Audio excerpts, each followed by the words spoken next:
Shopping करनी सी kundan set, जड़ाऊ सेट, पोलकी सेट, हीरे वाले सेट, लाइट वेट सेट लैन देन नु कड़े, चूड़ियां, नगा वालियां मुंदरियां, झुमके वालियां। हाय मैं कित्थे जावांगी? ओ जी तुसी सिद्धा एसी ज्वेलर जाओ, जिन्हां कोल ने 22 कैरेट गोल्ड दे गहणे दी लेटेस्ट ते लार्ज वैरायटी औरतां मर्दां ते बच्चियां लई। एसी ज्वेलर्स तो तुसी सिल्वर डायमंड ज्वेलरी भी ले सकदे हो। एसी ज्वेलर ते हर हफ्ते नवी शिपमेंट आउंदी है। ਤੁਹਾਡੇ ਸਾਈਜ਼ ਅਤੇ ਤੁਹਾਡੇ ਪਸੰਦ ਦੇ ਗਹਿਣੇ 2 ਹਫ਼ਤਿਆਂ ਵਿੱਚ ਤਿਆਰ ਕਰਵਾ ਕੇ ਦਿੰਦੇ ਨੇ। ਏਸੀ ਜਿਊਲਰ ਤੋਂ ਤੁਸੀਂ ਰਿਪੇਅਰ ਵੀ ਕਰਵਾ ਸਕਦੇ ਹੋ। 24 ਕੈਰਟ ਤੇ 골ਡ ਬਿਸਕਟ ਖਰੀਦ ਅਤੇ ਵੇਚ ਵੀ ਸਕਦੇ ਹੋ। 25416 104th Avenue, South East Kent. Call 253 656 2668 यानी 253 656 2666। ਓਏ ਮੇਰੇ ਵੀਰ ਮੈਨੂੰ ਬਸ ਇੱਕ ਗੱਲ ਦੱਸ ਦੇ ਵੀ ਆ ਜਿਹੜੀ ਤੂੰ ਟਰੈਵਲਿੰਗ ਕਰਦਾ ਤੇ ਉਹਦੇ ਤੋਂ ਬਾਅਦ ਫਰੈਸ਼ ਰਹਿਣਾ ਇਹਦਾ ਰਾਜ਼ ਕੀ ਹੈ?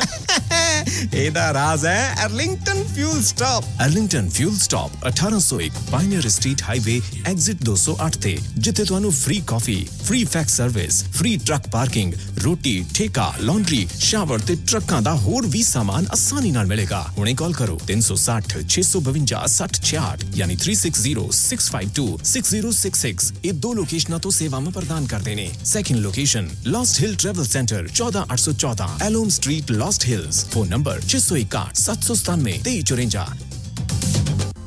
USA ਦੀ one of the biggest car dealership ਜੋ ਬੈਥਲਮ PH ਹੈ, ਇੱਥੇ ਤੁਹਾਨੂੰ ਆਪਣੀ ਮਨਪਸੰਦ ਕਨਵਰਟੇਬਲ SUV ਜਾਂ ਫਿਰ ਟਰੱਕ ਰੈਡੀ ਸਟਾਕ ਮਿਲਦਾ ਹੈ।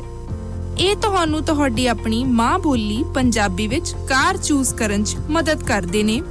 ਤੁਸੀਂ ਕਾਲ ਕਰ ਸਕਦੇ ਹੋ ਦਿਲਬਾਗ ਜਿੰਮੀ ਨੂੰ 6105704200 ਜਾਂ 4848988100 ਤੇ, ਜਾਂ ਇਹਨਾਂ ਦੇ business star auto mall 3439 Bath Pike Bethlehem PA ਦੇ ਵਿੱਚ ਵਿਜ਼ਿਟ ਕਰ ਸਕਦੇ ਹੋ। Bad credit no problem. Trucking वाले वीरो ध्यान नाल सुनो। ट्रक जिद्दां दा भी चलाउने हो, मैनुअल या ऑटोमैटिक, क्विक ट्रक ल्यूब चेते आही ना रखियो। ट्रक दी बढ़िया सर्विस लई क्विक ट्रक ल्यूब। लो जी तीजी लोकेशन भी खोल दिया, exit 579 from highway 401 in Napanee. आहो जी कोई अपॉइंटमेंट नहीं, drive through facility. Exit 579 from highway 401 in Napanee. Quick Truck Lube, the one stop shop. 5196220660 या quicktrucklube.com। QTL, because we care। State Line Truck and Trailer Virginia State Line ते लेके आए ने truck and trailer repair shop interstate 81 they exit 323 opposite flying J truck shop, जिथे ट्रकां दी हर तरह दी तसल्ली बख्श मुरम्मत कीती जांदी है। इस दे नाल ही पार्किंग ते ऑफिस स्पेस भी है उपलब्ध। पूरी रात हफ्तावार ਜਾਂ ਮਹੀਨਾਵਾਰ पार्किंग ਅਤੇ ट्रक रिपेयर ਲਈ ਜ਼ਰੂਰ ਆਓ। ਵਧੇਰੇ ਜਾਣਕਾਰੀ ਲਈ ਸੰਪਰਕ ਕਰੋ 6812600050।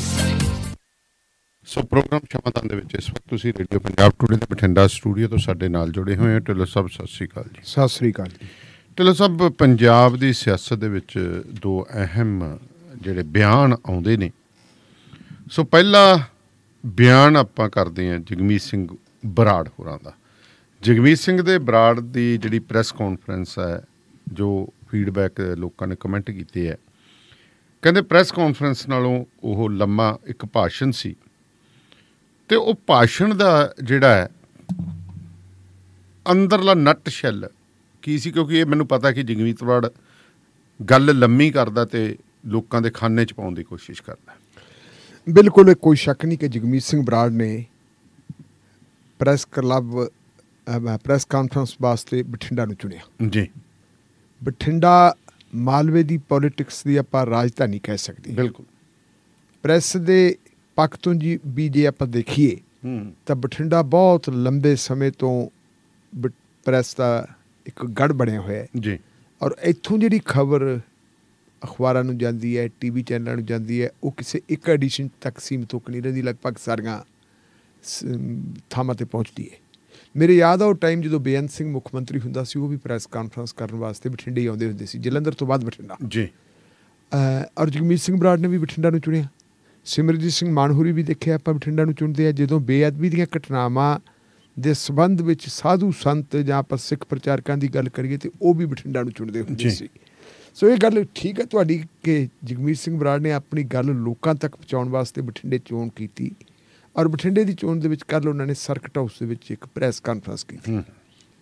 ਉਹਦੇ 'ਚੋਂ 2 ਨੁਕਤੇ ਉੱਭਰ ਕੇ ਸਾਹਮਣੇ ਆਉਂਦੇ ਆ। ਪ੍ਰੈਸ ਕਾਨਫਰੰਸ ਬੜੀ ਲੰਬੀ ਸੀ ਜੀ।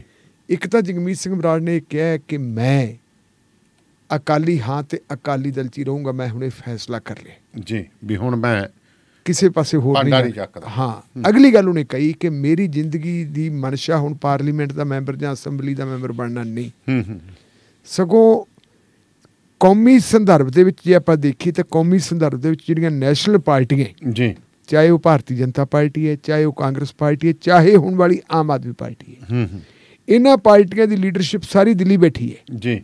ਔਰ ਦਿੱਲੀ ਵਾਲੀ ਲੀਡਰਸ਼ਿਪ ਨੂੰ ਪੰਜਾਬ ਦੀ ਕਿਸੇ ਕਿਸਮ ਦੀ ਕੋਈ ਲੋੜ ਨਹੀਂ ਜੀ। ਉਹ ਪੰਜਾਬ ਦੇ ਹਿੱਤਾਂ ਦੀ ਗੱਲ ਕਰ ਹੀ ਨਹੀਂ ਸਕਦੀ। ਹੁਣ ਤੁਸੀਂ ਦੇਖੋ ਵੀ ਗੁਜਰਾਤ ਦੇ ਵਿੱਚ ਚੋਣਾਂ ਆ ਗਈਆਂ, ਹਰਿਆਣੇ 'ਚ ਚੋਣਾਂ ਆਉਣ ਵਾਲੀਆਂ, ਹਿਮਾਚਲ 'ਚ ਚੋਣਾਂ ਆਉਣ ਵਾਲੀਆਂ ਜੀ। ਔਰ ਬੜਾ ਭਖਦਾ ਮਾਮਲਾ ਪਾਣੀਆਂ ਦਾ ਹੈ। ਪਾਣੀਆਂ ਦੇ ਮੁੱਦੇ ਦੇ ਉੱਤੇ ਕੋਈ ਵੀ ਪੋਲੀਟੀਕਲ ਪਾਰਟੀ ਖੁੱਲ੍ਹ ਕੇ ਬੋਲ ਹੀ ਨਹੀਂ ਰਹੀ ਜੀ। ਜਿਹੜੀਆਂ ਕੌਮੀ ਪਾਰਟੀਆਂ ਨਾ ਆਪ ਵਾਲੇ ਬੋਲਦੇ ਆ, ਨਾ ਬੀਜੇਪੀ ਵਾਲੇ ਬੋਲਦੇ ਆ, ਤੇ ਨਹੀਂ ਆਪਣੇ ਤੁਹਾਡੇ ਕਾਂਗਰਸ ਵਾਲੇ ਬੋਲਦੇ ਆ। ਜੇ ਉਹ ਪੰਜਾਬ 'ਚ ਆ ਤਾਂ ਪੰਜਾਬ ਦੀ ਲੀਡਰਸ਼ਿਪ ਪੰਜਾਬ ਦੀ ਗੱਲ ਕਰੀ ਜਾਂਦੀ ਹੈ, ਹਰਿਆਣੇ ਦੀ ਲੀਡਰਸ਼ਿਪ ਹਰਿਆਣੇ 'ਚ ਗੱਲ ਕਰ ਰਹੀ ਹੈ, ਲੇਕਿਨ ਕੌਮੀ ਲੀਡਰਸ਼ਿਪ ਨੂੰ ਇਸ ਮਹੱਤਵਪੂਰਨ ਮਾਮਲੇ ਦੇ ਨਾਲ ਕੋਈ ਲਾਗਾ ਦੇਗਾ ਨਹੀਂ। ਤੇ ਇਹਦਾ ਕਾਰਨ ਵੱਡਾ ਦਾਨੇਲੀਆ ਸਾਹਿਬ ਇਹ ਕਿ ਪੰਜਾਬ ਦੀਆਂ ਸੀਟਾਂ ਕਿੰਨੀਆਂ ਪਾਰਲੀਮੈਂਟ ਦੇ ਵਿੱਚ 13 ਸੀਟਾਂ ਤੇ ਬਾਕੀ ਰਾਜ ਸਭਾ ਦੀਆਂ, ਬਾਕੀ ਰਾਜ ਸਭਾ ਦੀਆਂ। ਚਲੋ ਰਾਜ ਸਭਾ ਦੇ ਨਾਲੋਂ ਵੱਡੀ ਗੱਲ ਹੈ ਵੀ 13 ਪ੍ਰਧਾਨ ਮੰਤਰੀ ਬਣਾਉਣ ਵਾਸਤੇ ਤਾਂ ਲੋਕ ਸਭਾ ਹੁੰਦੀ ਹੈ, ਇਸ ਲਈ ਉਹਨਾਂ ਦੇ ਲਈ ਇਹਦਾ ਕੋਈ ਬਹੁਤਾ ਮਹੱਤਵ ਨਹੀਂ ਜੀ। ਤੇ ਜਗਮੀਤ ਸਿੰਘ ਬਰਾੜ ਦਾ ਇਹ ਕਹਿਣਾ ਕਿ ਪੰਜਾਬ ਦੇ ਹਿੱਤਾਂ ਦੀ ਖਾਤਰ ਇੱਕ ਰੀਜਨਲ ਪਾਰਟੀ ਦੀ ਲੋੜ ਹੈ ਤੇ ਰੀਜਨਲ ਪਾਰਟੀ ਉਹ ਹੋਣੀ ਚਾਹੀਦੀ ਹੈ ਜੀ, ਜਿਹੜੀ ਪਾਰਟੀ ਪੰਜਾਬੀਆਂ ਦੇ ਨਾਲ ਨਾਲ ਸਿੱਖਾਂ ਦੀ ਵੀ ਨੁਮਾਇੰਦਗੀ ਕਰਦੀ ਹੋਵੇ, ਔਰ ਉਹ ਇੱਕੋ ਇੱਕ ਅਕਾਲੀ ਦਲ ਹੈ। ਉਹਨਾਂ ਦਾ ਇਹ ਵੀ ਮੰਨਣਾ ਹੈ ਕਿ ਅਕਾਲੀ ਦਲ ਦੇ ਨਾਲ ਲੋਕਾਂ ਦਾ ਹੁਣ ਪਹਿਲਾਂ ਵਾਲਾ ਮੋਹ ਨਹੀਂ ਰਿਹਾ, ਸਗੋਂ ਜੇ ਕਿਸੇ ਹੱਦ ਤੱਕ ਕਹੀਏ ਤਾਂ ਨਫ਼ਰਤ ਕਰਦੀ ਹੈ। ਉਹ ਕਹਿੰਦੇ ਵੀ 2015 ਦੇ ਵਿੱਚ ਜਿਹੜੀਆਂ ਬੇਅਦਬੀ ਦੀਆਂ ਘਟਨਾਵਾਂ ਹੋਈਆਂ ਸੀ, ਉਸ ਤੋਂ ਬਾਅਦ ਜਿੰਨੀਆਂ ਵੀ ਚੋਣਾਂ ਹੋਈਆਂ, ਹਰ ਚੋਣ ਦੇ ਵਿੱਚ ਅਕਾਲੀ ਦਲ ਦਾ ਗ੍ਰਾਫ ਨੀਚੇ ਤੋਂ ਹੇਠਾਂ ਨੂੰ ਤੁਰਦਾ ਹੈ। ਔਰ ਬੜੀ ਜਿਹੜੀ ਹੈਗੀ ਹੈ ਜਿਹੜੀ ਦਰਦਨਾਕ ਹਾਰ ਉਹ ਕਹਿੰਦੇ ਸਾਡੀ ਹੋਈ, ਜਿਹਨੇ ਸਾਰੇ ਅਕਾਲੀ ਦਲ ਨੂੰ ਝੰਜੋੜ ਕੇ ਰੱਖਤਾ ਸਿਰਫ ਕੁਝ ਲੀਡਰਾਂ ਤੋਂ ਬਿਨਾਂ ਜੀ। ਉਹ ਸੀ ਸੰਗਰੂਰ ਪਾਰਲੀਮੈਂਟ ਤੋਂ, ਖਾਸ ਕਰ ਉਦੋਂ ਜਦੋਂ ਅਸੀਂ ਕਹਿੰਦੇ ਇੱਕ ਨੁਕਤਾ ਬਣਾਇਆ ਜੀ ਬੰਦੀ ਸਿੰਘਾਂ ਦੀ ਰਿਹਾਈ ਦਾ, ਬੰਦੀ ਸਿੰਘਾਂ ਦੀ ਰਿਹਾਈ ਦਾ ਮੁੱਦਾ ਬਣਾ ਕੇ ਨੁਕਤਾ ਬਣਾ ਕੇ ਚੋਣ ਲੜੀ ਜੀ। ਔਰ ਭਾਈ ਬਲਵੰਤ ਸਿੰਘ ਰਾਜੋਆਣਾ ਦੀ ਭੈਣ ਨੂੰ ਕੀਤਾ ਖੜਾ, ਤੇ ਸਾਡਾ ਰਿਜ਼ਲਟ ਕੀ ਨਿਕਲਿਆ ਜੀ? ਸਭ ਤੋਂ ਥੱਲੇ ਕਹਿੰਦਾ 5ਵੇਂ ਥਾਂ ਤੇ। ਦੱਸੋ, ਇਸ ਕਰਕੇ ਕਹਿੰਦੇ ਜ਼ਰੂਰ ਹੁਣ ਇਸ ਗੱਲ ਦੀ ਹੈ ਕਿ ਆਪ ਗਵਾਈਏ ਤਾਂ ਛੋ ਪਾਈਏ ਜੀ। ਲੋੜ ਇਹ ਹੈ ਤੇ ਇਹ ਗੱਲ ਉਹ ਕਹਿੰਦੇ ਜਿਹੜੀ ਮੈਂ ਹੁਣ ਇੱਥੇ ਕਹੀ ਹੈ, ਮੈਂ ਕੋਰ ਕਮੇਟੀ ਦੀ ਮੀਟਿੰਗ ਦੇ ਵਿੱਚ ਵੀ ਕਹੀ ਸੀ ਕਿ ਸਾਡੇ ਲਈ ਪੰਜਾਬ ਨੂੰ ਬਚਾਉਣ ਵਾਸਤੇ ਅਕਾਲੀ ਦਲ ਨੂੰ ਬਚਾਉਣਾ ਬਹੁਤ ਜ਼ਰੂਰੀ ਹੈ ਜੀ। ਪਰ ਉਹ ਕਹਿੰਦੇ ਕੋਰ ਕਮੇਟੀ ਦੇ ਵਿੱਚ ਮੇਰੇ ਨਾਲ ਕਈ ਲੀਡਰਾਂ ਨੇ ਹਾਮੀ ਭਰੀ ਕਿ ਹਾਂ ਗੱਲਾਂ ਤੁਹਾਡੀਆਂ ਠੀਕ ਹੈ, ਲੇਕਿਨ ਬਾਹਰ ਆ ਕੇ ਗੱਲ ਕੁਛ ਹੋਰ ਹੀ ਹੁੰਦੀ ਸੀ, ਹੋਰ ਹੋ ਜਾਂਦੀ ਹੈ। ਕੁਛ ਲੋਕਾਂ ਨੇ ਕਹਿੰਦਾ ਵੀ ਸਾਡਾ ਸਾਥ ਦਿੱਤਾ, ਅਸੀਂ ਉਹਦੇ ਵਿੱਚ ਕੋਈ ਐਸੀ ਗੱਲ ਨਹੀਂ ਕੀਤੀ ਕਿ ਸਾਨੂੰ ਕੋਈ ਸੁਖਬੀਰ ਸਿੰਘ ਬਾਦਲ ਦੇ ਨਾਲ ਜਾਂ ਲੀਡਰਸ਼ਿਪ ਦੇ ਨਾਲ ਕੋਈ ਨਾਰਾਜ਼ਗੀ ਹੈ ਜੀ। ਅਸੀਂ ਚਾਹੁੰਦੇ ਕਿ ਸਾਰੇ ਮਿਲ ਕੇ ਅਕਾਲੀ ਦਲ ਨੂੰ ਸੰਕਟ ਚੋਂ ਕੱਢੀਏ। ਤੇ ਉਹ ਕਹਿੰਦੇ ਵੀ ਸਭ ਤੋਂ ਪਹਿਲਾਂ ਅਕਾਲ ਤਖਤ ਸਾਹਿਬ ਦੇ ਜਥੇਦਾਰ ਸਾਹਿਬ ਨੇ ਬੇਨਤੀ ਜਿਹੜੀ ਹੈ ਇਹ ਸਲਾਹ ਦਿੱਤੀ ਸੀ ਜੀ, ਮਸ਼ਵਰਾ ਦਿੱਤਾ ਸੀ ਕਿ ਵੱਡੇ ਹਿੱਤਾਂ ਵਾਸਤੇ ਸਾਨੂੰ ਸਾਰਿਆਂ ਨੂੰ ਸਾਰੇ ਜਿਹੜੇ ਹੈਗੇ ਅਕਾਲੀ ਦਲ ਉਹਨਾਂ ਨੂੰ ਇਕਮੁੱਠ ਕਰਨਾ ਚਾਹੀਦਾ। ਅਕਾਲ ਤਖਤ ਸਾਹਿਬ ਦੇ ਜਥੇਦਾਰ ਤੋਂ ਬਾਅਦ ਉਹ ਕਹਿੰਦੇ ਵੀ ਅਸੀਂ ਵੀ ਕੋਸ਼ਿਸ਼ਾਂ ਕੀਤੀਆਂ। ਉਹ ਕਹਿੰਦਾ ਮੈਂ ਵੀ ਕੋਸ਼ਿਸ਼ ਕੀਤੀ ਹੈ। ਕੋਸ਼ਿਸ਼ ਕਰਨ ਵਾਲੇ ਜਿਹੜੇ 2-3 ਲੀਡਰ ਹੈ ਜਿਨ੍ਹਾਂ ਨਾਲ ਮੈਂ ਸੰਪਰਕ ਸਾਧਿਆ, ਉਹਨਾਂ ਦੇ ਵਿੱਚੋਂ ਇੱਕ ਹੈ ਸੁਖਦੇਵ ਸਿੰਘ ਢੀਂਡਸਾ ਜੀ, ਦੂਸਰੇ ਹੈਗੇ ਰਵਿੰਦਰ ਸਿੰਘ। ਵਿਚਾਰਧਾਰਕ ਤੌਰ ਤੇ ਭਾਵੇਂ ਕਹਿੰਦੇ ਵੀ ਜਿਹੜਾ ਸਾਡੇ ਵਾਲਾ ਅਕਾਲੀ ਦਲ ਹੈ, ਇਸ ਅਕਾਲੀ ਦਲ ਦੀ ਕਈ ਮਾਮਲਿਆਂ ਦੇ ਵਿੱਚ ਸਰਦਾਰ ਸਿਮਰਜੀਤ ਸਿੰਘ ਮਾਨ ਦੇ ਨਾਲ ਸੁਰ ਮਿਲਦੀ ਨਹੀਂ, ਪਰ ਜੇ ਵਡੇਰੇ ਪੰਥ ਕਿਤਾ ਨੂੰ ਦੇਖੀ ਤਾਂ ਸਿਮਰਜੀਤ ਸਿੰਘ ਮਾਨ ਵੀ ਇੱਕ ਮਤਲਬ ਜਿਹੜੀ ਪਰਸਨੈਲਿਟੀ ਹੈ, ਉਹਨਾਂ ਨੂੰ ਵੀ ਨਾਲ ਲੈਣਾ ਚਾਹੀਦਾ। ਇਹਦੇ ਵਾਸਤੇ ਸਾਨੂੰ ਸਾਰਿਆਂ ਨੂੰ ਯਤਨ ਕਰਨੇ ਚਾਹੀਦੇ ਸੀ। ਉਹ ਹੋਇਆ ਕੀਤਾ ਕਹਿੰਦਾ ਵੀ ਮੇਰੀ ਗੱਲ ਨੂੰ ਇਸ ਤਰ੍ਹਾਂ ਲਿਆ ਜਿਵੇਂ ਮੈਂ ਕਿਸੇ ਦੇ ਖਿਲਾਫ ਹੋਵਾਂ। ਉਹ ਕਹਿੰਦਾ ਮੇਰਾ ਇਹ ਮਾਮਲਾ ਨਹੀਂ, ਮੇਰਾ ਮਾਮਲਾ ਤਾਂ ਸਿਰਫ ਇਹ ਹੈ ਮੈਂ ਇੱਕ ਪ੍ਰਾਇਮਰੀ ਮੈਂਬਰ ਦੇ ਤੌਰ ਤੇ ਵੀ ਅਕਾਲੀ ਦਲ ਵਾਸਤੇ ਕੰਮ ਕਰਦਾ ਰਹੂੰਗਾ। ਰਹੀ ਗੱਲ, ਕਹਿੰਦਾ ਵੀ ਮੈਨੂੰ ਇਹ ਇਨਫੋਰਮੇਸ਼ਨ ਮਿਲੀ, ਜਗਮੀਤ ਸਿੰਘ ਬਰਾੜ ਨੂੰ ਕਹਿੰਦੇ ਮੈਨੂੰ ਇਨਫੋਰਮੇਸ਼ਨ ਮਿਲੀ ਕਿ ਮੌੜ ਹਲਕੇ ਦੇ ਲੋਕਾਂ ਨੂੰ ਰਾਤ ਨੂੰ ਫੋਨ ਕੀਤੇ ਗਏ ਕਿ ਕੱਲ ਨੂੰ ਜਗਮੀਤ ਸਿੰਘ ਬਰਾੜ ਨੂੰ ਅਸੀਂ ਅਕਾਲੀ ਦਲ ਚੋਂ ਕੱਢ ਦੇਣਾ ਤੇ ਤੁਸੀਂ ਕਿੱਥੋਂ ਰੈਜੂਲੇਸ਼ਨ ਪਾ ਦਿਓ। ਉਹ ਰੈਜੂਲੇਸ਼ਨ ਪਾਉਣ ਵਾਲੇ ਬੰਦਿਆਂ ਨੂੰ ਕਹਿੰਦਾ ਵਿਚਾਰਿਆਂ ਨੂੰ ਪਤਾ ਹੀ ਨਹੀਂ ਸੀ। ਜਿਨ੍ਹਾਂ ਨੇ ਉਹ ਰੈਜੂਲੇਸ਼ਨ ਪਾਇਆ, ਜਿਨ੍ਹਾਂ ਨੇ ਬਿਆਨ ਦਿੱਤੇ ਤੇ ਉਹਨਾਂ ਨੇ ਕਾਪੀਆਂ ਕਹਿੰਦਾ ਬਾਅਦ ਚ ਮੈਨੂੰ ਵੀ ਦੇ ਦਿੱਤੀਆਂ। ਇੱਥੇ ਆ ਕੇ ਕਹਿੰਦਾ ਉਹਨਾਂ ਨੇ ਗੱਲ ਕਹਿਤੀ ਕਿ ਜੀ ਸਾਨੂੰ ਜਗਮੀਤ ਸਿੰਘ ਬਰਾੜ ਪਾਰਟੀ ਦਾ ਨੁਕਸਾਨ ਕਰਦਾ। ਮੈਂ ਕਿੰਨਾ ਕੁ ਨੁਕਸਾਨ ਕਰਤਾ? ਖੈਰ, ਕਹਿੰਦੇ ਵੀ ਅੱਜ ਤੱਕ ਮੈਨੂੰ ਕੱਢਿਆ ਤਾਂ ਹੈ ਨਹੀਂ, ਢਾਂਚਾ ਸਾਡਾ ਭੰਗ ਹੋ ਚੁੱਕਿਆ, ਢਾਂਚਾ ਹੈ ਕੋਈ ਨਹੀਂ। ਪਰ ਫਿਰ ਵੀ ਮੈਨੂੰ ਅਕਾਲੀ ਦਲ ਨੇ ਟਿਕਟ ਦਿੱਤੀ, ਮੈਨੂੰ ਮੌੜਾ ਤੋਂ ਟਿਕਟ ਦਿੱਤੀ, ਮੌੜਾ ਦਾ ਮੈਨੂੰ ਸੇਵਾਦਾਰ ਲਾਇਆ। ਇਤਰਾਜ਼ ਹੈ ਤਾਂ ਮੈਂ ਇੱਥੇ ਭਾਈ ਕਹਿੰਦੇ ਕਿਉਂਕਿ ਮੈਂ ਤਾਂ ਹੈ ਨਹੀਂ ਹੁਣ ਢਾਂਚਾ ਭੰਗ ਹੋ ਗਿਆ, ਆਪਣਾ ਸੇਵਾਦਾਰ ਹੋਰ ਚੁਣ ਲਓ, ਕਿਸੇ ਟਕਸਾਲੀ ਅਕਾਲੀ ਨੂੰ ਚੁਣ ਲਓ, ਮੈਨੂੰ ਇਤਰਾਜ਼ ਕੋਈ ਨਹੀਂ, ਸਗੋਂ ਮੈਨੂੰ ਖੁਸ਼ੀ ਹੋਊਗੀ। ਇੱਕ ਤਾਂ ਉਹਨਾਂ ਨੇ ਇਹ ਗੱਲ ਕਹੀ, ਅਕਾਲੀ ਏਕਤਾ ਦੇ ਉੱਤੇ ਬਹੁਤ ਵੱਡਾ ਜ਼ੋਰ ਦਿੱਤਾ ਹੈ ਔਰ ਕਿਹਾ ਕਿ ਪੰਜਾਬ ਨੂੰ ਬਚਾਉਣ ਵਾਸਤੇ ਅਕਾਲੀ ਦਲ ਦਾ ਹੋਣਾ ਅਤੀ ਜ਼ਰੂਰੀ ਹੈ। ਦੂਜੀ ਗੱਲ ਉਹਨਾਂ ਨੇ ਕਹੀ ਹੈ, ਉਹ ਬਹੁਤ ਵਰਨਿੰਗ ਇਸ਼ੂ ਹੈ ਕਿ ਹੁਣ ਤੱਕ ਅਸੀਂ ਸਤਲੁਜ ਜਮਨਾ ਲਿੰਕ ਨਹਿਰ ਜਾਂ ਪੰਜਾਬ ਦੇ ਪਾਣੀਆਂ ਦੀ ਗੱਲ ਕਰਦੇ ਆਏ ਹਾਂ, ਪਰ ਜਿੰਨੀਆਂ ਵੀ ਸਰਕਾਰਾਂ ਹੁਣ ਤੱਕ ਆਈਆਂ ਉਹਨਾਂ ਨੇ ਠੀਕ ਤਰੀਕੇ ਦੇ ਨਾਲ ਪੰਜਾਬ ਦਾ ਜਿਹੜਾ ਪੱਖ ਹੈ ਉਹ ਨਹੀਂ ਰੱਖਿਆ, ਉਹ ਪਾਰਲੀਮੈਂਟ ਦੇ ਵਿੱਚ ਆਪਣਾ ਸੁਪਰੀਮ ਕੋਰਟ ਦੇ ਵਿੱਚ ਰੱਖਿਆ ਹੀ ਨਹੀਂ। ਵੱਡੇ ਵੱਡੇ ਵਕੀਲ ਕੀਤੇ ਗਏ, ਉਹਨਾਂ ਵਕੀਲਾਂ ਨੂੰ ਮੋਟੀਆਂ ਫੀਸਾਂ ਦਿੱਤੀਆਂ ਗਈਆਂ, ਲੱਖਾਂ ਕਰੋੜਾਂ ਰੁਪਈਆਂ ਦੇ ਬਿੱਲ ਵਕੀਲਾਂ ਦੇ ਹਾਲੇ ਵੀ ਖੜੇ ਹੈ। ਪਰ ਕਹਿੰਦੇ ਵੀ ਕੀ ਸਾਡੇ ਵਕੀਲ ਸਾਹਿਬਾਨ ਦੀ ਅਸੀਂ ਇੰਨੀ ਤਿਆਰੀ ਕਰਵਾਈ ਸੀ, ਸਾਡੇ ਲੀਡਰਾਂ ਨੇ ਇੰਨੀ ਤਿਆਰੀ ਕਰਵਾਈ ਕਿ ਸਰਕਾਰਾਂ ਨੇ ਉਹਨਾਂ ਦਾ ਭਰਿਆ ਸਾਰਾ ਦਿਮਾਗ ਵੀ ਆਹ ਚੀਜ਼ ਐਂ ਕਰਨੀ, ਹਾਂ ਵੀ ਉਹਨਾਂ ਨੂੰ ਜਾ ਕੇ ਦੱਸਣ ਵੀ ਸਾਡੀ ਹਾਲਤ ਕੀ ਹੈ ਪੈਰਵਾਈ। ਉਹਨਾਂ ਨੇ ਅੰਕੜੇ ਦਿੱਤੇ ਆ, ਕੁਛ ਅੰਕੜੇ ਦਿੱਤੇ ਉਹਨਾਂ ਨੇ। BR ਅੰਬੇਦਕਰ ਯੂਨੀਵਰਸਿਟੀ ਹੈ ਲਖਨਊ ਦੀ, UP ਦੀ ਯੂਨੀਵਰਸਿਟੀ ਹੈ, ਉਹਦੇ ਜਿਹੜੇ ਹੈਗੇ ਸਕਾਲਰ ਜਿਹੜੇ ਖੋਜਾਰਥੀ ਹੈ, ਉਹ ਖੋਜਾਰਥੀ ਨੌਨ ਪੰਜਾਬੀ ਹੈ, ਨੌਨ ਸਿੱਖ ਨਹੀਂ, ਨੌਨ ਪੰਜਾਬੀ ਹੈ, ਬਾਹਰਲੇ ਬੰਦੇ। ਉਹਨਾਂ ਨੇ ਜਿਹੜੇ ਅੰਕੜੇ ਕੱਢੇ ਉਹ ਕਹਿੰਦੇ ਕਿਸੇ ਜ਼ਮਾਨੇ ਦੇ ਵਿੱਚ ਪੰਜਾਬ ਦਾ ਪਾਣੀ ਜਿਹੜਾ ਉਹ 28 ਆਪਣੇ ਮਿਲੀਅਨ ਕਿਊਸਿਕ ਹੈ, 28 ਉਹ ਕੀ ਹੁੰਦੇ ਨੇ ਕਿਊਸਿਕ ਨਹੀਂ ਜੀ, ਉਹ ਏਕੜਾਂ ਚਾਹਦੇ ਮਿਲੀਅਨ ਏਕੜ ਫੁੱਟ, ਮਿਲੀਅਨ ਏਕੜ ਫੁੱਟ ਹੈ ਜਿਹੜਾ 28 ਹੈ, ਆਪਣੇ ਕੋਲ 26 ਰਹਿ ਗਿਆ, ਹੁਣ 28 ਤੋਂ ਉੱਪਰ ਹੋ ਗਿਆ, ਥੋੜਾ ਹੈਗਾ 26 ਰਹਿ ਗਿਆ, 26 ਦੇ ਵਿੱਚੋਂ ਕਹਿੰਦੇ ਵੀ ਜਿਹੜਾ 70% ਪਾਣੀ ਹੈ ਉਹ ਜਿਹੜੀਆਂ ਉਹ ਜਾਂਦਾ ਹਰਿਆਣੇ ਨੂੰ ਤੇ ਰਾਜਸਥਾਨ ਨੂੰ ਕਹਿੰਦੇ ਪਹਿਲਾਂ ਸੀ ਬੀਕਾਨੇਰ ਕਨਾਲ, ਫੇਰ ਆ ਗਈ ਤੁਹਾਡੀ ਜਿਹੜੀ ਹੈਗੀ ਹੈ ਸਤਲੁਜ ਆਪਣੀ ਤੁਹਾਡੀ ਗੰਗ ਆਪਣੀ ਰਾਜਸਥਾਨ ਕੈਨਾਲ ਜੀ, ਤੇ ਨਾਲ ਭਾਖੜਾ ਦੇ ਵਿੱਚੋਂ ਵੀ ਪਾਣੀ ਰਾਜਸਥਾਨ ਨੂੰ ਜਾਂਦਾ ਬਿਲਕੁਲ ਆਪਣਾ ਲੋਹਗੜ੍ਹ ਹੈੱਡ ਤੋਂ ਜਾਂਦਾ। ਇਹ ਤੁਹਾਨੂੰ ਕਿਉਂਕਿ ਤੁਹਾਡਾ ਇਲਾਕਾ ਤੁਸੀਂ ਜਾਣਦੇ ਹੋ। ਇਸੇ ਤਰੀਕੇ ਨਾਲ ਉਹਨਾਂ ਨੇ ਦੱਸਿਆ ਕਿ ਜਿਹੜਾ ਹਰਿਆਣੇ ਨੂੰ ਹੈ, ਹਰਿਆਣੇ ਨੂੰ ਪਾਣੀ ਜਾ ਰਿਹਾ, ਭਾਖੜਾ ਵੀ ਜਾ ਰਹੀ ਹੈ, ਹਰਿਆਣੇ ਨੂੰ ਪਾਣੀ ਜਿਹੜਾ ਹੈਗਾ ਜਿਹੜੀ ਆ ਉਹ ਕੀ ਆਪਣੀ ਜਿਹੜੀ ਕੋਟਲਾ ਬ੍ਰਾਂਚ ਤੋਂ ਪਰਾਂ ਨੂੰ ਜਿਹੜੀ ਹੈਗੀ ਹੈ ਜੀ ਖਨੌਰੀ ਵਾਲੀ ਉੱਥੋਂ ਦੀ ਕਹਿੰਦੇ ਭਾਖੜੇ ਦੇ ਵਿੱਚੋਂ ਹੀ ਨਿਕਲਦਾ ਨਾ ਸਾਰਾ ਕੰਮ ਹੀ ਭਾਖੜੇ ਦੇ ਵਿੱਚੋਂ ਉਹ ਪਾਣੀ ਕਹਿੰਦੇ ਜਾ ਰਿਹਾ ਉਹਨਾਂ ਨੂੰ। ਨਾਲ ਉਹ ਕਹਿੰਦੇ ਵੀ ਜਦੋਂ ਅਸੀਂ ਅੱਡ ਹੋਏ ਆ 1966 ਦੇ ਵਿੱਚ, ਜਦੋਂ ਢਿੱਲੋਂ ਸਾਹਿਬ ਮੋਟਾ ਸ਼ਬਦਾਂ 'ਚ ਤੁਹਾਨੂੰ ਦੱਸਾਂ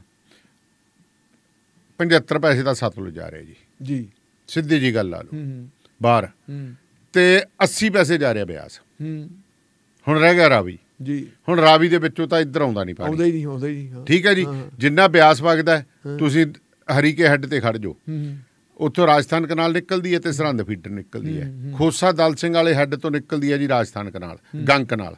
ਹੁਣ ਤੁਸੀਂ ਉੱਥੋਂ ਸਰਹੰਦ ਫੀਡਰ ਟੁੱਟਦੀ, ਉੱਥੇ ਬਰਾਬਰ ਹੋ ਜਾਂਦੀਆਂ ਦੋਵੇਂ, ਸਰਹੰਦ ਫੀਡਰ ਵੀ ਤੇ ਗੰਗ ਕਨਾਲ ਵੀ।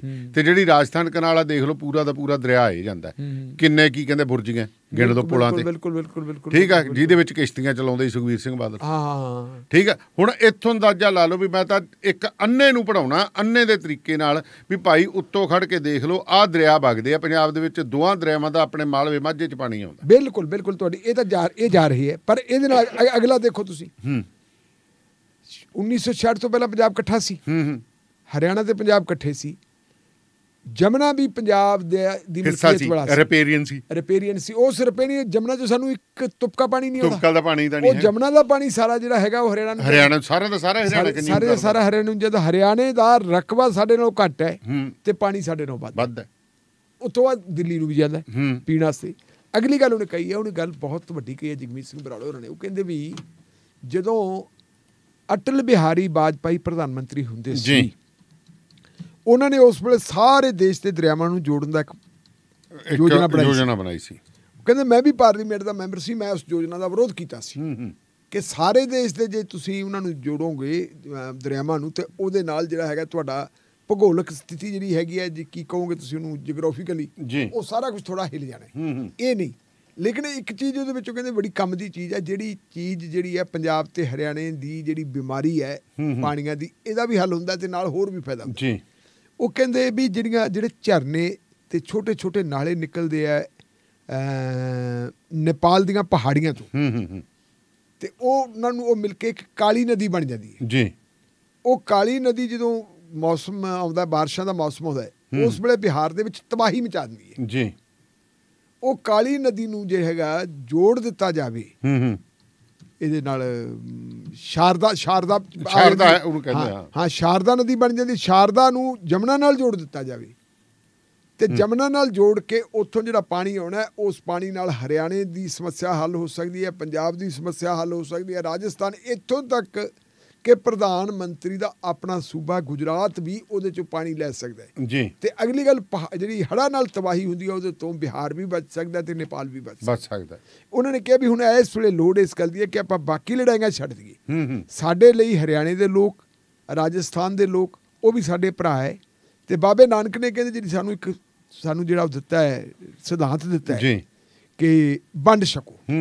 ਉਹ ਕਹਿੰਦੇ ਵੀ 19ਵੀਂ ਤੇ 20ਵੀਂ ਸਦੀ ਦਾ ਇਤਿਹਾਸ ਚੱਕ ਕੇ ਦੇਖ ਲਓ ਜੀ। 19ਵੀਂ ਤੇ 20ਵੀਂ ਸਦੀ ਦੇ ਵਿੱਚ ਤਾਂ ਪੰਜਾਬ ਨੇ ਵੰਡੇ ਹੀ ਹੈ। ਪੰਜਾਬ ਦਾ ਭੁੱਖਾ ਹੀ ਹੈ। ਅਸੀਂ ਆਪ ਬਿਮਾਰੀਆਂ ਸਹੇੜ ਲਈਆਂ, ਅਸੀਂ ਵਾਤਾਵਰਨ ਦਾ ਪਲੀਤ ਕਰ ਲਿਆ। ਅਸੀਂ ਜੇ ਉਦੋਂ ਦਿੰਦੇ ਰਹੇ ਸੀ ਹੁਣ ਕਿਉਂ ਨਾ ਦੇਵਾਂਗੇ? ਸਾਡਾ ਦੇਸ਼ ਇੱਕ ਹੈ, ਅਸੀਂ ਉਹਨਾਂ ਦੇ ਨਾਲ ਖੜੋਤੇ ਹੋਏ ਹਾਂ। ਇਸ ਕਰਕੇ ਜਿਹੜੀ ਸ਼ਾਰਦਾ ਜਮਨਾ ਲਿੰਕ ਨਹਿਰ ਬਣਾਈ ਜਾਵੇ ਉਹ ਵੀ SYL 2 ਜੀ। SYL 1 ਦੀ ਕੋਈ ਲੋੜ ਨਹੀਂ, SYL 2 ਬਣਾਓ ਤੇ ਇਹ ਸਾਰਾ ਮਸਲਾ ਹੱਲ ਹੋ ਸਕਦਾ ਹੈ। ਇਹ ਗੱਲ ਕੱਲ ਉਹਨੇ ਜਗਮੀਤ ਸਿੰਘ ਬਰਾੜ ਹੋਰਾਂ ਨੇ ਕਹੀ। ਹੁਣ ਜਿਹੜਾ ਜਗਮੀਤ ਸਿੰਘ ਬਰਾੜ ਦੀ ਆਪਾਂ ਇਹਨੂੰ ਕਹਿੰਦੇ ਆ ਬਾਗੀ ਸੁਰ, ਜਿਵੇਂ ਆਪਾਂ ਸਾਰੀ ਗੱਲ ਦਾ ਨੈਟ ਛੱਟ ਕੱਢੀਏ, ਹੁਣ ਜਗਮੀਤ ਸਿੰਘ ਬਰਾੜ ਨੇ ਇਹ ਗੱਲ ਕਹੀ ਆ। ਹੋਰ ਤਾਂ ਹਜੇ ਤੱਕ ਕੋਈ ਲੀਡਰ ਬੋਲਿਆ ਨਹੀਂ, ਨਾ ਹੀ ਅਕਾਲੀ ਦਲ ਦਾ ਇਸ ਦੇ ਉੱਤੇ ਮਸਲਾ ਆਇਆ। ਅਕਾਲੀ ਦਲ ਆਪਦੇ ਬਿਆਨ ਇੰਨੇ ਕੁ ਦੇ ਦਿੰਦੇ ਆ, ਨਹੀਂ ਪੁੱਟਣ ਨਹੀਂ ਦਿਆਂਗੇ, ਨਾ ਪੁੱਟਣ ਦਿੱਤੀ ਹੈ ਤੇ ਨਾ ਅੱਗੇ ਪੁੱਟਣ ਦਿਆਂਗੇ। ਸਿਆਸੀ ਜਿਹੜਾ ਜਗਮੀਤ ਸਿੰਘ ਬਰਾੜ ਦਾ ਇਹਨੂੰ ਹੈ, ਸਿਆਸੀ ਪੱਖ ਤੋਂ ਇਸ ਬਿਆਨ ਨੂੰ ਕਿਵੇਂ ਲੈ ਕੇ ਚੱਲਦੇ ਹੋ ਮੀਡੀਆ ਦੀ ਕਵਰੇਜ ਤੋਂ ਲੈ ਕੇ? ਕਿਉਂਕਿ ਕੋਈ ਲੋਕ ਕਹਿੰਦੇ ਆ ਬਾਗੀ ਹੋ ਗਿਆ, ਕੋਈ ਕਹਿੰਦਾ ਬਾਦਲ ਨੂੰ ਭਜਾਉਂਦਾ, ਕੋਈ ਕਹਿੰਦਾ ਕੁਛ ਕਹਿੰਦਾ ਜੀ। ਦੇਖੋ ਮੇਰੇ ਖਿਆਲ ਮੁਤਾਬਕ ਜਿੰਨਾ ਕਿ ਮੈਂ ਐਨਾਲਿਸਿਸ ਕੀਤਾ ਹੈ, ਜਗਮੀਤ ਸਿੰਘ ਬਰਾੜ ਭਾਵੇਂ ਅਕਾਲੀ ਦਲ 'ਚ ਜੀ ਹੈ ਅੱਜ, ਉਹ ਕਾਂਗਰਸ ਦੇ ਵਿੱਚ ਵੀ ਰਿਹਾ ਤੇ ਸ਼ੁਰੂ ਤੋਂ ਜਗਮੀਤ ਸਿੰਘ ਬਰਾੜ ਦੀ ਜਿਹੜੀ ਫਿਤਰਤ ਰਹੀ ਹੈ ਜੀ, ਉਹਨੇ ਆਪਣੀ ਆਜ਼ਾਦ ਹਸਤੀ ਹੈ ਜਿਹੜੀ ਉਹ ਬਰਕਰਾਰ ਰੱਖੀ। ਜੇ ਕਾਂਗਰਸ ਪਾਰਟੀ ਦੇ ਵਿੱਚ 1992 ਦਾ ਫਰੀਦਕੋਟ ਤੋਂ ਪਾਰਲੀਮੈਂਟ ਦੇ ਮੈਂਬਰ ਬਣ ਕੇ ਜਾਂਦੇ ਜਗਮੀਤ ਸਿੰਘ ਬਰਾੜ, 1992 ਤੋਂ ਬਾਅਦ ਜਿਹੜਾ ਪਹਿਲਾਂ ਉਹਨੇ ਭਾਸ਼ਣ ਦਿੱਤਾ ਸੀ ਪੰਜਾਬ ਦੀ ਤਰਾਸਦੀ ਦਾ ਜੀ, ਉਹਦੀ ਗੱਲ ਅੱਜ ਵੀ ਲੋਕ ਕਰਦੇ ਇੱਕ ਗੱਲ। ਉਹ ਤੋਂ ਬਾਅਦ ਸਤਲੁਜ ਜਮਨਾ ਲਿੰਕ ਨਹਿਰ ਜਦੋਂ ਬਣੀ ਹੈ, ਸਤਲੁਜ ਜਮਨਾ ਬਣੀ ਤਾਂ ਅਜੇ ਵੀ ਨਹੀਂ ਹੈ, ਸੌਰੀ, ਜਦੋਂ ਸਤਲੁਜ ਜਮਨਾ ਲਿੰਕ ਨਹਿਰ ਨੂੰ ਬਣਾਉਣ ਦਾ ਫੈਸਲਾ ਹੁੰਦਾ ਹੈ 1992-93 ਦੀ ਗੱਲ ਹੈ। ਉਹਨਾਂ ਦਿਨਾਂ ਦੇ ਵਿੱਚ ਜਗਮੀਤ ਸਿੰਘ ਬਰਾੜ ਨੇ ਚੰਡੀਗੜ੍ਹ ਦੇ ਵਿੱਚ ਸੱਤਿਆਗ੍ਰਹਿ ਕਰਕੇ ਪਾਰਲੀਮੈਂਟ ਦਾ ਮੈਂਬਰ ਕਾਂਗਰਸ ਦਾ ਜੀ, ਕੇਂਦਰ ਦੇ ਵਿੱਚ ਕਾਂਗਰਸੀ ਸਰਕਾਰ, ਪੰਜਾਬ 'ਚ ਬੇਅੰਤ ਸਿੰਘ ਦੀ ਸਰਕਾਰ, ਉਹਨੇ ਉਸ ਵੇਲੇ ਸੱਤਿਆਗ੍ਰਹਿ ਕਰਕੇ ਗ੍ਰਿਫਤਾਰੀ ਦਿੱਤੀ ਸੀ। ਦਾਨੇ ਵਾਲੀਆ ਸਾਊਥ ਨੂੰ ਮੈਂ ਹੱਸਣ ਵਾਲੀ ਗੱਲ ਦੱਸਦਾ, ਗ੍ਰਿਫਤਾਰੀ ਦੇਣ ਵੇਲੇ ਜਿਹੜੇ ਉਹਦੇ ਸਾਥੀ ਨਾਲ ਸੀ ਉਹਨਾਂ ਦੇ ਵਿੱਚ ਇੱਕ ਤੁਹਾਡਾ ਵੀ ਮਿੱਤਰ ਹੈ ਤੇ ਮੇਰਾ ਵੀ ਮਿੱਤਰ ਹੈ, ਉਹ ਸੀ ਕਰਮ ਸਿੰਘ ਚੌਹਾਨ ਜੀ। ਕਰਮ ਸਿੰਘ ਚੌਹਾਨ ਦਾ ਵਿਆਹ ਹੋਏ ਨੂੰ ਹਫ਼ਤਾ ਹੋਇਆ ਸੀ। ਅੱਛਾ ਜੀ। ਮਾਨਸਾ ਵਾਲੇ ਦਾ ਹਫ਼ਤਾ ਹੋਇਆ ਸੀ। ਉਹ ਕਹਿੰਦੇ ਵੀ ਆਪਾਂ ਚੱਲਣਾ, ਕਿਉਂਕਿ ਉਹਦੇ ਕੋਲੇ ਬੰਦੇ ਹੋਏ ਜਿਹੇ ਸੀ। ਝੋਲਾ ਉਹਨੇ ਵੀ ਚੱਕਿਆ ਤੇ ਉਹ ਆਪਦਾ ਛੱਡ ਕੇ ਘਰ ਵਾਲੀ ਨੂੰ ਘਰੇ ਛੱਡ ਕੇ, ਤੇ ਉਹ ਵੀ 2-2.5 ਮਹੀਨੇ ਤਿਹਾੜ ਜੇਲ੍ਹ ਦੇ ਵਿੱਚ ਰਹੇ ਸੀ। ਫਿਰ ਉਹ ਤੋਂ ਬਾਅਦ ਆਪਾਂ ਦੇਖੀਏ ਅਕਾਲੀ ਦਲ 'ਚ ਆ ਗਏ। ਅਕਾਲੀ ਦਲ ਦੇ ਵਿੱਚ ਆ ਕੇ ਜਿਹੜੀ ਹੈਗੀ ਆ, ਇਹਨੂੰ ਬਾਗੀ ਸੁਰ ਕਹਿ ਲਓ ਤੁਸੀਂ, ਜਾਂ ਅਕਾਲੀ ਦਲ ਦੀ ਮੁੜ ਸੁਰਜੀਤੀ ਵਾਲੀ ਗੱਲ ਕਹਿ ਲਓ, ਜਾਂ ਜਿਹੜੀ ਕੱਲ ਪ੍ਰੈਸ ਕਾਨਫਰੰਸ ਕੀਤੀ ਹੈ, ਇੱਥੇ ਵੀ ਜਗਮੀਤ ਸਿੰਘ ਬਰਾੜ ਨੇ ਜਿਹੜੇ ਆਪਣੇ ਮੁੱਦੇ ਹੈ, ਜਿਹੜੀ ਉਹਨੇ ਆਪਣੀ ਜਿਹੜੀ ਵਿਅਕਤੀਗਤ ਤੌਰ ਤੇ, ਜਿਹੜੀ ਆਪਾਂ ਕਹਾਂਗੇ ਨਿੱਜੀ ਤੌਰ ਤੇ, ਵਿਅਕਤੀਗਤ ਤੌਰ ਦੇ ਉੱਤੇ ਜਿਹੜੀ ਉਹਨੇ ਆਪਦੀ ਸੋਚ, ਆਪਦਾ ਪ੍ਰਗਟਾਵਾ ਕਿ ਮੈਂ ਪੰਜਾਬ ਦੇ ਨਾਲ ਤੇ ਪੰਜਾਬ ਦੇ ਲੋਕਾਂ ਨਾਲ ਖੜਾ ਮੰਨਿਆ। ਜਗਮੀਤ ਸਿੰਘ ਬਰਾੜ ਦੀ ਨੁਕਤਾਚੀਨੀ ਆਪਾਂ ਵੀ ਕਰਦੇ ਹਾਂ ਕਿ ਉਹ ਇੱਕ ਪਾਰਟੀ 'ਚ ਖੜਿਆ ਨਹੀਂ, ਉਹ ਅਕਾਲੀ ਦਲ ਦੀ ਵਰਕਿੰਗ ਕਮੇਟੀ ਦਾ ਮੈਂਬਰ ਸੀ। ਉਦੋਂ ਆਪਾਂ ਉਹਨਾਂ ਨੂੰ ਕਹਿ ਸਕਦੇ ਹਾਂ ਕਾਂਗਰਸ ਜਾਣ ਦਾ ਇੱਕ ਵੱਡਾ ਕਾਰਨ ਸੀ ਕਿ ਬਾਦਲ ਸਾਹਿਬ ਨੇ ਉਹਨੂੰ ਰਗੜਤਾ ਸੀ ਜੀ। ਉਹਦੇ ਫਾਦਰ ਨੂੰ ਜਿਸ ਤਰ੍ਹਾਂ ਜਲੀਲ ਕੀਤਾ ਸੀ, ਉਹ ਗੱਲਾਂ ਸਾਰੀਆਂ ਆਪਣੇ ਸਾਹਮਣੇ ਜੱਗ ਨੂੰ ਪਤਾ ਹੈ। ਉਹ ਕਾਂਗਰਸ ਚਲਾ ਗਿਆ, ਕਾਂਗਰਸ ਦੇ ਵਿੱਚ ਵੀ ਜਾ ਕੇ ਜਗਮੀਤ ਸਿੰਘ ਬਰਾੜ ਖੜਕਦਾ ਹੀ ਰਿਹਾ। ਉਹਨੇ ਮਤਲਬ ਹਰ ਮੁੱਖ ਮੰਤਰੀ ਦੇ ਨਾਲ ਉਹਦਾ ਹਿੱਟ ਖੜਕਾ ਰਿਹਾ, ਉੱਥੇ ਵੀ ਉਹ ਆਪਣੀ ਲੜਾਈ ਲੜਦਾ ਰਿਹਾ। ਉਹਨੇ ਅਖੀਰ 2014 ਦੇ ਵਿੱਚ ਜਦੋਂ ਕਾਂਗਰਸ ਪਾਰਟੀ ਹਾਰੀ ਹੈ, ਤੇ ਉਦੋਂ ਪਹਿਲਾ ਬੰਦਾ ਜਗਮੀਤ ਸਿੰਘ ਬਰਾੜ ਸੀ ਜਿਹੜਾ G20 ਦੀ ਆਪਾਂ ਗੱਲ ਹੁਣ ਕਰਦੇ ਹਾਂ, ਜਿਹਨੇ ਕਿਹਾ ਸੀ ਕਿ ਸੋਨੀਆ ਗਾਂਧੀ ਨੂੰ ਤੇ ਰਾਹੁਲ ਗਾਂਧੀ ਨੂੰ 1 ਸਾਲ ਦੇ ਲਈ ਭਾਰਤ ਭਰਮਣ ਤੇ ਤੁਰ ਜਾਣਾ ਚਾਹੀਦਾ। ਉਹ ਲੋਕਾਂ ਨੂੰ ਤੇ ਅੱਜ ਰਾਹੁਲ ਗਾਂਧੀ ਉੱਤੇ ਤੁਰਿਆ ਹੋਇਆ ਜੀ, ਅੱਜ ਤੁਰਿਆ ਹੋਇਆ। ਜਿਹੜੀ ਗੱਲ ਇਹਨੇ ਉਦੋਂ ਕੀਤੀ ਤੇ ਉਹਦਾ ਖਮਿਆਜਾ ਉਹਨੂੰ ਭੁਗਤਣਾ ਪਿਆ ਕਿ ਕਾਂਗਰਸ ਪਾਰਟੀ ਨੇ ਉਹ ਬੰਦੇ ਨੂੰ ਉਹਨੂੰ ਮਤਲਬ ਜਿਹੜੀ ਹੈ ਸਜ਼ਾ ਦਿੱਤੀ। ਗੱਲਾਂ ਜਿਹੜੀਆਂ ਜਗਮੀਤ ਸਿੰਘ ਬਰਾੜ ਨੇ ਕੀਤੀਆਂ ਠੀਕ, ਮੁੜ ਕੇ ਉਹਦੇ ਕੋਲ ਫਿਰ ਕੋਈ ਚਾਰਾ ਹੀ ਨਹੀਂ ਸੀ। ਪੋਲੀਟੀਕਲ ਬੰਦਾ ਕੀ ਕਰੂਗਾ, ਜ਼ਿਆਦਾ ਉਹਨੂੰ ਰਾਜਨੀਤੀ ਕਰਨੀ ਪੈਣੀ ਤੇ ਜਾਂ ਫਿਰ ਉਹਦੇ ਕੋਲ ਆਏ ਵੀ ਉਹ ਆਤਮ ਹੱਤਿਆ ਕਰ ਲੂ, ਸਾਧ ਤਾਂ ਬਣ ਨਹੀਂ ਸਕਦਾ। ਉਹ ਰਾਜਨੀਤੀ ਦੇ ਵਿੱਚ ਆ ਗਿਆ। ਰਾਜਨੀਤੀ ਦੇ ਵਿੱਚ ਆ ਕੇ ਵੀ ਜਗਮੀਤ ਸਿੰਘ ਬਰਾੜ ਟਿਕ ਕੇ ਨਹੀਂ ਬੈਠਾ ਜੀ। ਕੱਲ ਉਹਦਾ ਜਿਹੜਾ ਹਾਵ ਭਾਵ ਸੀ, ਜਿਹੜੀ ਗੱਲਬਾਤ ਕਰਨ ਦੀ ਸੀ, ਉਹਦੇ ਅੰਦਰੋਂ ਜੋਸ਼ ਵੀ ਉੱਠਦਾ ਸੀ ਤੇ ਅੰਦਰਲਾ ਦਰਦ ਵੀ ਉੱਠਦਾ ਸੀ, ਪੰਜਾਬ ਦਾ ਦਰਦ। ਤੇ ਪੰਜਾਬ ਦਾ ਦਰਦ ਆ ਜਿਹੜਾ ਉਹ ਬਹੁਤ ਘੱਟ ਲੀਡਰਾਂ ਹੈ ਨਹੀਂ, ਹੁਣ ਵੈਸੇ ਖਤਮ ਹੀ ਹੋਇਆ ਪਿਆ। ਹੁਣ ਤਾਂ ਅਸੀਂ ਇੱਕ ਪਾਸੇ ਜੇ ਸਿੱਧੀ ਗੱਲ ਆਖੀਏ ਨਾ, ਨੇਰੀ ਦੇ ਵਿੱਚ ਤੇ ਬਾਬਰੋਲੇ ਦੇ ਵਿੱਚ ਹੀ ਉੱਡਣ ਜਾਣਦੇ, ਹੋਰ ਸਾਡਾ ਬਿਲਕੁਲ ਸਹੀ ਮਾਇਨੇ 'ਚ ਅਸੀਂ ਧਰਾਤਲ ਦੇ ਉੱਤੇ ਨਹੀਂ ਸੁਣਦੇ। ਹੁਣ ਦੂਜਾ ਬਿਆਨ ਆਉਂਦਾ ਜੀ ਸਾਡੇ ਜਥੇਦਾਰ ਸਾਹਿਬ ਦਾ, ਉਹਨਾਂ ਨੇ ਵੀ ਇਹੀ ਗੱਲ ਕਹੀ ਹੈ, ਕਹਿੰਦੇ ਗੋਲਕ ਦੀ ਫਿਕਰ ਆ ਸਾਰਿਆਂ ਨੂੰ, ਪੰਜਾਬ ਦੀ ਤਾਂ ਫੇਰ ਫਿਕਰ ਨਹੀਂ, ਪੰਥ ਦੀ ਫਿਕਰ ਨਹੀਂ। ਕੱਲ ਅਕਾਲੀ ਬਾਬਾ ਫੂਲਾ ਸਿੰਘ ਜੀ, ਉਹਨਾਂ ਦਾ ਮੇਰਾ ਖਿਆਲ ਸ਼ਾਇਦ ਬਰਸੀ ਸੀ ਜਾਂ ਜਨਮ ਦਿਨ, ਮੈਨੂੰ ਪੱਕਾ ਨਹੀਂ ਪਤਾ, ਮੈਂ ਮਾਫੀ ਮੰਗਦਾ ਇਸ ਗੱਲ ਦੀ। ਉਹਨਾਂ ਦਾ ਫੰਕਸ਼ਨ ਉਹਨਾਂ ਨਾਲ ਸੰਬੰਧਿਤ ਸੀ। ਜਿਹੜਾ ਉਹ ਸਮਾਗਮ ਹੋਇਆ, ਉਸ ਸਮਾਗਮ ਨੂੰ ਸਾਡੇ ਅਕਾਲ ਤਖਤ ਸਾਹਿਬ ਦੇ ਐਕਟਿੰਗ ਜਥੇਦਾਰ ਗਿਆਨੀ ਹਰਪ੍ਰੀਤ ਸਿੰਘ ਹੋਣੀ ਸੰਬੋਧਨ ਕਰਦੇ ਸੀ ਜੀ। ਔਰ ਗਿਆਨੀ ਹਰਪ੍ਰੀਤ ਸਿੰਘ ਹੋਰਾਂ ਨੂੰ ਇਤਿਹਾਸ ਦੀ ਸਮਝ ਹੈ, ਆਪਾਂ ਜਾਣਦੇ ਹਾਂ, ਪੜ੍ਹੇ ਲਿਖੇ ਹੈ, ਔਰ ਉਹਨਾਂ ਦੇ ਵਿੱਚ ਕਿਸੇ ਹੱਦ ਤੱਕ ਦਰਦ ਵੀ ਹੈ ਜੀ। ਜਿਹੜੀ ਪੰਥ ਦੀ ਹਾਲਤ ਮਾੜੀ ਹੁੰਦੀ ਹੈ, ਵਿਦੇਸ਼ਾਂ 'ਚ ਵੀ ਜਾਂਦੇ ਆ ਜਾ ਕੇ ਸਾਰਾ ਕੁਛ। ਪਿਛਲੇ ਦਿਨਾਂ ਦੇ ਵਿੱਚ ਉਹਨਾਂ ਨੇ ਕਨਵਰਜਨ ਦਾ ਵੀ ਮਾਮਲਾ ਉਠਾਇਆ ਸੀ ਕਿ ਸਿੱਖ ਜਿਹੜੇ ਹੈਗੇ ਹੈ ਉਹ ਈਸਾਈ ਧਰਮ ਵਾਲੇ ਪਾਸੇ ਕਿਉਂ ਜਾ ਰਹੇ ਜੀ, ਲਾਲਚ ਦੇ ਕੇ ਉਹਨਾਂ ਨੂੰ ਈਸਾਈ ਧਰਮ ਵਾਲੇ ਪਾਸੇ ਲੈ ਕੇ ਜਾਇਆ ਜਾ ਰਿਹਾ ਹੈ। ਔਰ ਉਹਨਾਂ ਵੱਲੋਂ ਜਿਹੜਾ ਪ੍ਰਤੀਕਰਮ ਦਿੱਤਾ ਗਿਆ ਸੀ, ਉਸ ਪ੍ਰਤੀਕਰਮ ਦਾ ਨਤੀਜਾ ਹੋਇਆ ਕਿ ਜਿਹੜੇ ਈਸਾਈ ਲੀਡਰ ਸੀ, ਈਸਾਈ ਧਾਰਮਿਕ ਆਗੂਆਂ ਨੇ ਵੀ ਉਹਨਾਂ ਨਾਲ ਮੁਲਾਕਾਤ ਕੀਤੀ ਤੇ ਉਹਨੇ ਕਿਹਾ ਕਿ ਅਸੀਂ ਧੱਕੇ ਨਾਲ ਕਿਸੇ ਨੂੰ ਨਹੀਂ ਬੁਲਾਉਂਦੇ, ਸਾਡੇ ਵਿੱਚੋਂ ਕੁਝ ਲੋਕ ਇਹੋ ਜਿਹੇ ਹੋ ਸਕਦੇ ਜਿਹੜੇ ਮਾੜੇ, ਅਸੀਂ ਵੀ ਉਹਨਾਂ ਦੀ ਤਲਾਸ਼ ਕਰਾਂਗੇ ਤੇ ਤੁਸੀਂ ਵੀ ਕਰੋ ਜੀ। ਕੱਲ ਜਦੋਂ ਉਹ ਭਾਸ਼ਣ ਕਰ ਰਹੇ ਸੀ ਤੇ ਉਹਨਾਂ ਨੇ ਕਿਹਾ ਜੀ, ਕਹਿੰਦੇ ਪੰਥ ਦੀ ਚਿੰਤਾ ਕਿਸੇ ਨੂੰ ਨਹੀਂ, ਪੰਥ ਦੀ ਗੱਲ ਕੋਈ ਨਹੀਂ ਕਰਦਾ, ਤੇ ਗੱਲ ਕਹਿੰਦੇ ਗੋਲਕਾਂ ਦੀ ਲੜਾਈ ਤੱਕ ਸੀਮਿਤ ਹੋ ਕੇ ਰਹਿ ਗਈ। ਜਦੋਂ ਇਹ ਗੱਲ ਗਿਆਨੀ ਜੀ ਕਹਿ ਰਹੇ ਸੀ ਜੀ, ਠੀਕ ਉਸੇ ਵੇਲੇ ਦਰਬਾਰ ਸਾਹਿਬ ਦਾ ਜਿਹੜੀ ਉਹ ਵਿਰਾਸਤੀ ਗਲੀ ਹੈ ਜਾਂ ਵਿਰਾਸਤੀ ਜਿਹੜਾ ਉਹਨੂੰ ਆਪਾਂ ਕਹਿ ਸਕਦੇ ਹਾਂ ਆਪਣਾ ਬਾਗ ਕਹਿੰਦੇ ਜਿਹਨੂੰ, ਜਗ੍ਹਾ ਜੀ, ਹਾਂ, ਉਸ ਜਗ੍ਹਾ ਦੇ ਉੱਤੇ ਸਰਦਾਰ ਸਿਮਰਜੀਤ ਸਿੰਘ ਮਾਨ ਤੇ ਉਹਨਾਂ ਦੇ ਦਲ ਦੇ ਬਹੁਤ ਸਾਰੇ ਲੋਕ ਜਿਹੜੇ ਇਕੱਠੇ ਹੋ ਕੇ ਉੱਥੇ ਪ੍ਰਦਰਸ਼ਨ ਧਰਨਾ ਕਰ ਰਹੇ ਸੀ। ਉਹ ਮੰਗ ਕਰ ਰਹੇ ਸੀਗੇ ਕਿ ਇਹ ਏਸ਼ੀਆ ਦੇ ਵਿੱਚ ਸਭ ਤੋਂ ਪਹਿਲੀ ਜਿਹੜੀ ਪਾਰਲੀਮੈਂਟ ਬਣੀ ਹੈ ਉਹ ਸਿੱਖਾਂ ਦੀ ਪਾਰਲੀਮੈਂਟ ਸੀ, ਜਿਹਨੂੰ ਅਸੀਂ ਸ਼੍ਰੋਮਣੀ ਗੁਰਦੁਆਰਾ ਪ੍ਰਬੰਧਕ ਕਮੇਟੀ ਕਹਿ ਦਿੰਦੇ ਹਾਂ ਜੀ। ਐਕਟ ਦੇ ਮੁਤਾਬਕ ਹਰ 5 ਸਾਲਾਂ ਬਾਅਦ ਇਹਦੀ ਚੋਣ ਹੋਣੀ ਚਾਹੀਦੀ ਹੈ, ਲੇਕਿਨ ਪਿਛਲੇ 11 ਸਾਲਾਂ ਤੋਂ ਨਹੀਂ ਹੋਈ। 2011 'ਚ ਚੋਣ ਹੋਈ ਸੀ, ਉਸ ਤੋਂ ਬਾਅਦ ਇਹਦੀ ਚੋਣ ਨਹੀਂ ਕਰਾਈ ਗਈ। ਉਹ ਕਹਿੰਦੇ ਵੀ ਵਰਲਡ ਜਮਹੂਰੀ ਦੇ ਆਪਣੀ ਜਿਹੜਾ ਦਿਵਸ ਮਨਾਇਆ ਜਾ ਰਿਹਾ ਹੈ, ਦੁਨੀਆ ਦਾ ਲੋਕਤੰਤਰਕ ਦਿਵਸ ਮਨਾਇਆ ਜਾ ਰਿਹਾ ਹੈ, ਲੋਕਤੰਤਰਕ ਦਿਵਸ ਮਨਾਇਆ ਜਾ ਰਿਹਾ ਹੈ, ਪਰ ਸਾਡੀ ਸ਼੍ਰੋਮਣੀ ਗੁਰਦੁਆਰਾ ਪ੍ਰਬੰਧਕ ਕਮੇਟੀ ਗੁਲਾਮ ਹੈ ਕਿਉਂਕਿ ਇਹਦੇ ਚੁਣੇ ਹੋਏ ਨੁਮਾਇੰਦੇ ਹੈ ਜੀ। ਜਿਹੜਾ ਹੁਣ ਇਸ ਵੇਲੇ ਬੋਰਡ ਕੰਮਕਾਰ ਦੇਖ ਰਿਹਾ, ਇਹਦੀ ਤਾਂ ਮਿਆਦ ਪੁੱਗੀ ਵੀ ਹੈ, ਪੁੱਗੀ ਹੋਈ ਮਿਆਦ ਵਾਲੇ ਬੰਦੇ ਉੱਥੇ ਬੈਠ ਕੇ ਫੈਸਲੇ ਲੈ ਰਹੇ ਆ, ਤੇ ਉਹ ਫੈਸਲੇ ਜਿਹੜੇ ਹੈਗੇ ਆ ਉਹ ਇੱਕ ਪਰਿਵਾਰ ਦੇ ਦਿਸ਼ਾ ਨਿਰਦੇਸ਼ਾਂ ਮੁਤਾਬਕ ਲਏ ਜਾ ਰਹੇ। ਇਸ ਕਰਕੇ ਇਹਦੀ ਸ਼੍ਰੋਮਣੀ ਗੁਰਦੁਆਰਾ ਪ੍ਰਬੰਧਕ ਕਮੇਟੀ ਚੋਣ ਕਰਾਓ। ਜੇ ਉਹ ਕਹਿੰਦੇ ਤੁਸੀਂ ਚੋਣ ਨਹੀਂ ਕਰਾਓਗੇ ਤਾਂ ਫਿਰ ਕਹਿੰਦੇ ਵੀ ਚੋਣ ਸਾਨੂੰ ਜਿਹੜੀ ਹੈਗੀ ਹੈ ਉਹ ਆਪ ਕਰਾਉਣੀ ਪਊ, ਅਸੀਂ ਇਹ ਕੰਮ ਆਪਣੇ ਹੱਥ ਲਵਾਂਗੇ। ਅਗਲੀ ਗੱਲ ਧਾਨੀਵਾਲ ਸਾਹਿਬ ਜਿਹੜੀ ਉਹਨਾਂ ਨੇ ਕੀਤੀ ਬੜੀ ਸਖਤ ਕਹਿਤੀ, ਉਹਨਾਂ ਨੇ ਚੁਣੌਤੀ ਦਿੱਤੀ ਹੈ ਭਾਰਤ ਦੇ ਪ੍ਰਧਾਨ ਮੰਤਰੀ ਨਰਿੰਦਰ ਮੋਦੀ ਸਾਹਿਬ ਨੂੰ ਤੇ ਅਮਿਤ ਸ਼ਾਹ ਸਾਹਿਬ ਨੂੰ ਕਿ ਤੁਹਾਡੀ ਜ਼ਿੰਮੇਵਾਰੀ ਬਣਦੀ ਹੈ, ਤੁਸੀਂ ਕਰਵਾਓ, ਜੇ ਨਾ ਕਰਵਾਓਗੇ ਤਾਂ ਸਥਿਤੀ ਫਿਰ ਬੇਕਾਬੂ ਹੋਊਗੀ।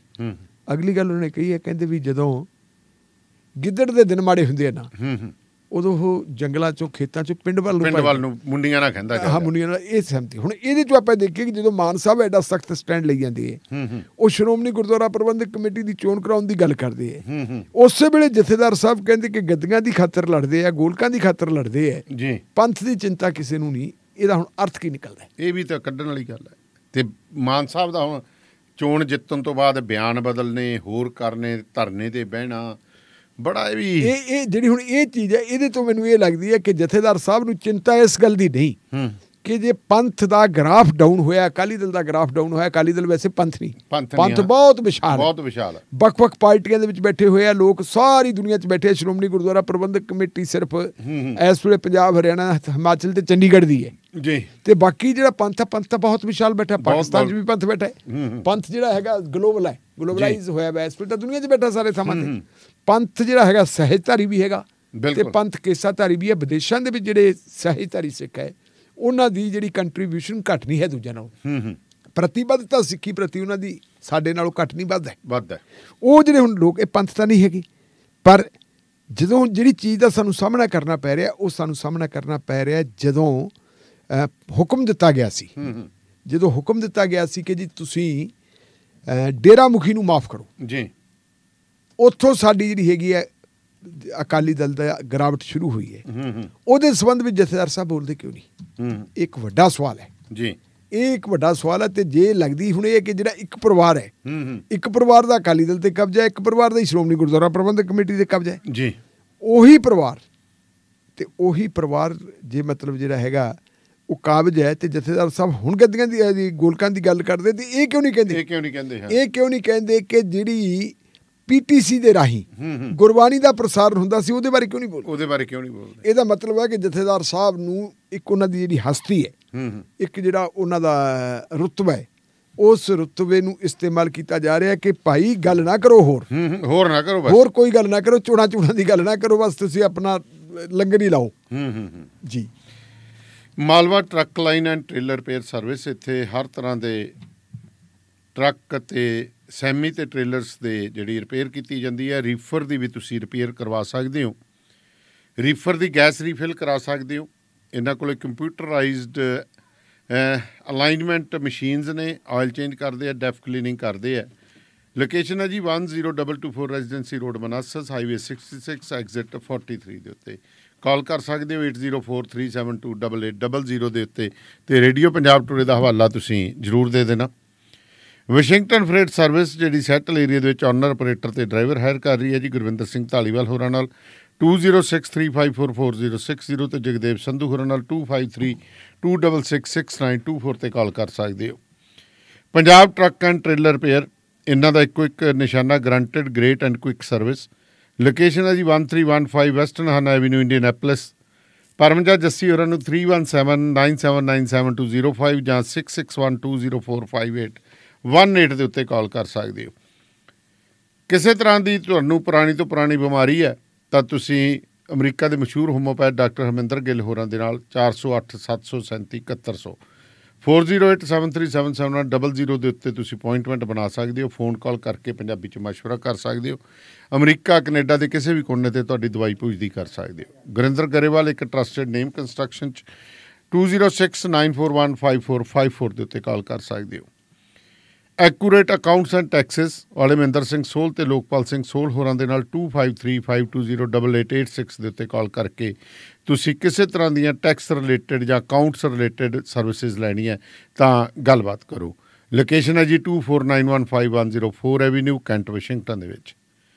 ਮੱਖਣ ਨਾਗਰਾ ਹੋਲਾਂ ਦਾ ਸਪਾਈਸ ਬਲਿਸ ਇੰਡੀਅਨ ਰੈਸਟੋਰੈਂਟ ਜੋ ਬਹੁਤ ਹੀ ਮਸ਼ਹੂਰ ਹੈ, ਇਹਨਾਂ ਦੀ ਲੋਕੇਸ਼ਨ 236099104 ਐਵੀਨਿਊ, ਕੈਂਟ 'ਚ ਹੈ ਜੀ, ਅਤੇ ਦੂਜੀ ਹੈ ਜੀ downtown 1520 Broadway, Seattle. Phone number ਹੈ 2063531699 ਅਤੇ 2532467296। ਇਹ ਬਹੁਤ ਵਧੀਆ ਕੈਟਰਿੰਗ ਕਰਦੇ, ਜਿੰਨੇ ਮਰਜ਼ੀ ਮਹਿਮਾਨ ਹੋਣ, ਇੱਕ ਵਾਰੀ ਮੌਕਾ ਦੇ ਕੇ ਜ਼ਰੂਰ ਦੇਖੋ।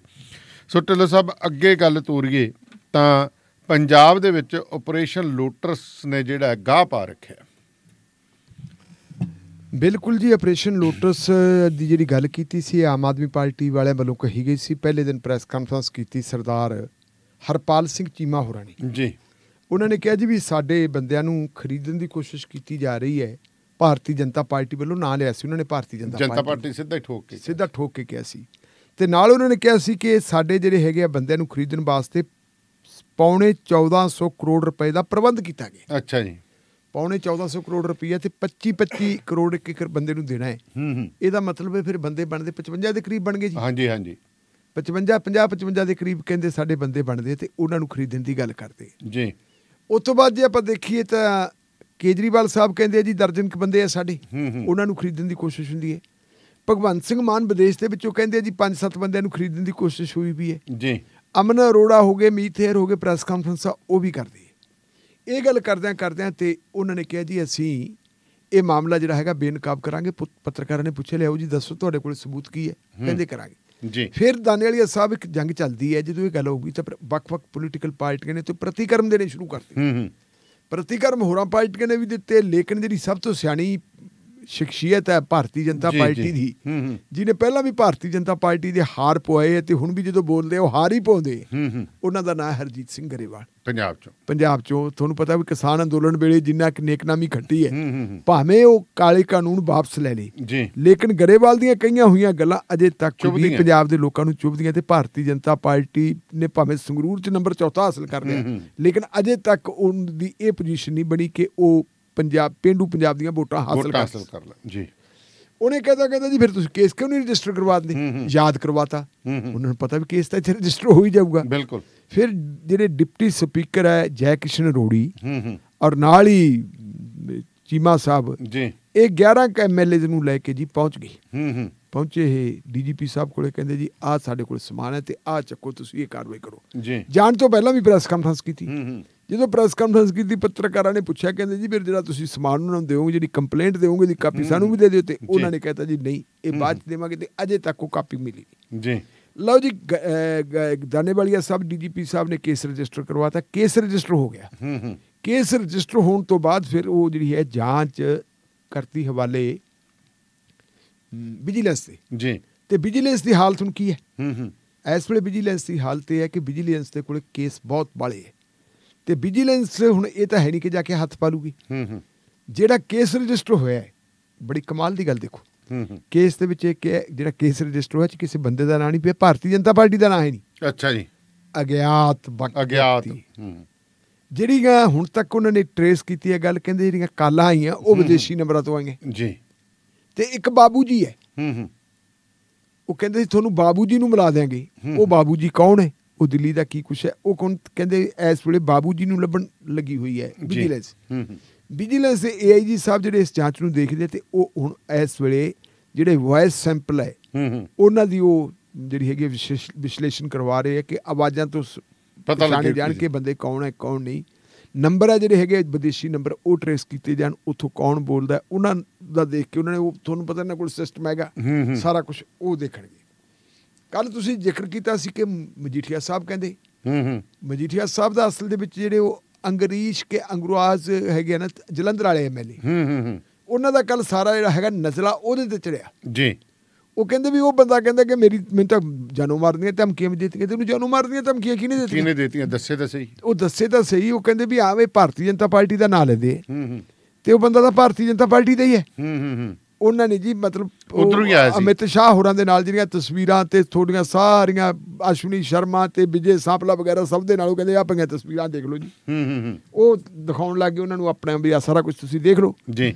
ਉਹ ਦਿਖਾਉਂਦਿਆਂ ਅਗਲੀ ਗੱਲ ਉਹਨਾਂ ਨੇ ਕਹਿਤੀ, ਕਹਿੰਦੇ ਜੀ ਇਹਦੇ ਖਿਲਾਫ ਤਾਂ ਬੜੇ ਕਲੱਲੇ ਜਿਹੇ ਕੇਸ ਹੈ, ਇਹਦੇ ਖਿਲਾਫ 307 ਐਕਸਟੋਰਸ਼ਨ ਪਤਾ ਨਹੀਂ ਕੀ ਕੇਸ ਹੈ। ਤੇ ਨਾਲ ਕਹਿੰਦੇ ਵੀ ਦੂਜਾ ਵੀ ਜਿਹੜਾ ਹੈਗਾ ਚਰਿੱਤਰਹੀਨਤਾ ਤੇ ਵੀ ਇਲਜ਼ਾਮ ਲੱਗੇ। ਉਹਨਾਂ ਨੇ ਇਹ ਕਹਿਤਾ, ਕਹਿੰਦੇ ਜੀ ਉਹ ਬੰਦੇ ਤੋਂ ਕੀ ਖਤਰਾ। ਫਿਰ ਉਹਨਾਂ ਨੇ ਕਹਿਤਾ ਵੀ ਮੇਰੀ ਤਾਂ ਬੇਨਤੀ ਇਹ ਹੈ ਕਿ ਜੀ ਆਹ ਪੁਲਿਸ ਦਾ ਤਾਂ ਇਤਵਾਰ ਉੱਡ ਗਿਆ, ਇੱਥੋਂ ਦੀ ਸਰਕਾਰ ਦਾ ਵੀ ਇਤਵਾਰ ਉੱਡ ਗਿਆ। ਅਮਿਤ ਸ਼ਾਹ ਨੂੰ ਬੇਨਤੀ ਕਰਦਾ ਮੈਂ ਵੀ ਤੁਸੀਂ ਇਹ ਜਾਂਚ ਕਰਵਾ ਲਓ ਜੀ, ਦੁੱਧ ਆਪਣਾ ਸੱਚ ਝੂਠ ਦਾ ਨਤਾਰਾ ਕਰਵਾ ਲਓ ਤੇ ਜਾਂਚ ED ਤੋਂ ਕਰਵਾ ਲਓ ਜਾਂ CBI ਤੋਂ ਕਰਾ ਲਓ। ਲਓ ਜੀ, ਇਹ ਹੋ ਗਿਆ। ਤੇ ਇੱਕ ਲੀਡਰ ਹੋਰ ਆ ਜੀ ਭਾਰਤੀ ਜਨਤਾ ਪਾਰਟੀ ਦੇ ਜਿਹੜੇ ਸੂਬਾ ਪ੍ਰਧਾਨ ਅਸ਼ਵਨੀ ਸ਼ਰਮਾ ਜੀ। ਅਸ਼ਵਨੀ ਸ਼ਰਮਾ ਹੋਰੀ ਆਪਣੇ ਸਾਰੇ ਜਿਹੜੇ ਹੈਗੇ ਵੱਡੇ ਲੀਡਰ, ਉਹਨਾਂ ਨੂੰ ਨਾਲ ਲੈ ਕੇ ਪਹੁੰਚ ਗਏ ਜੀ ਰਾਜ ਭਵਨ। ਅੱਛਾ ਜੀ।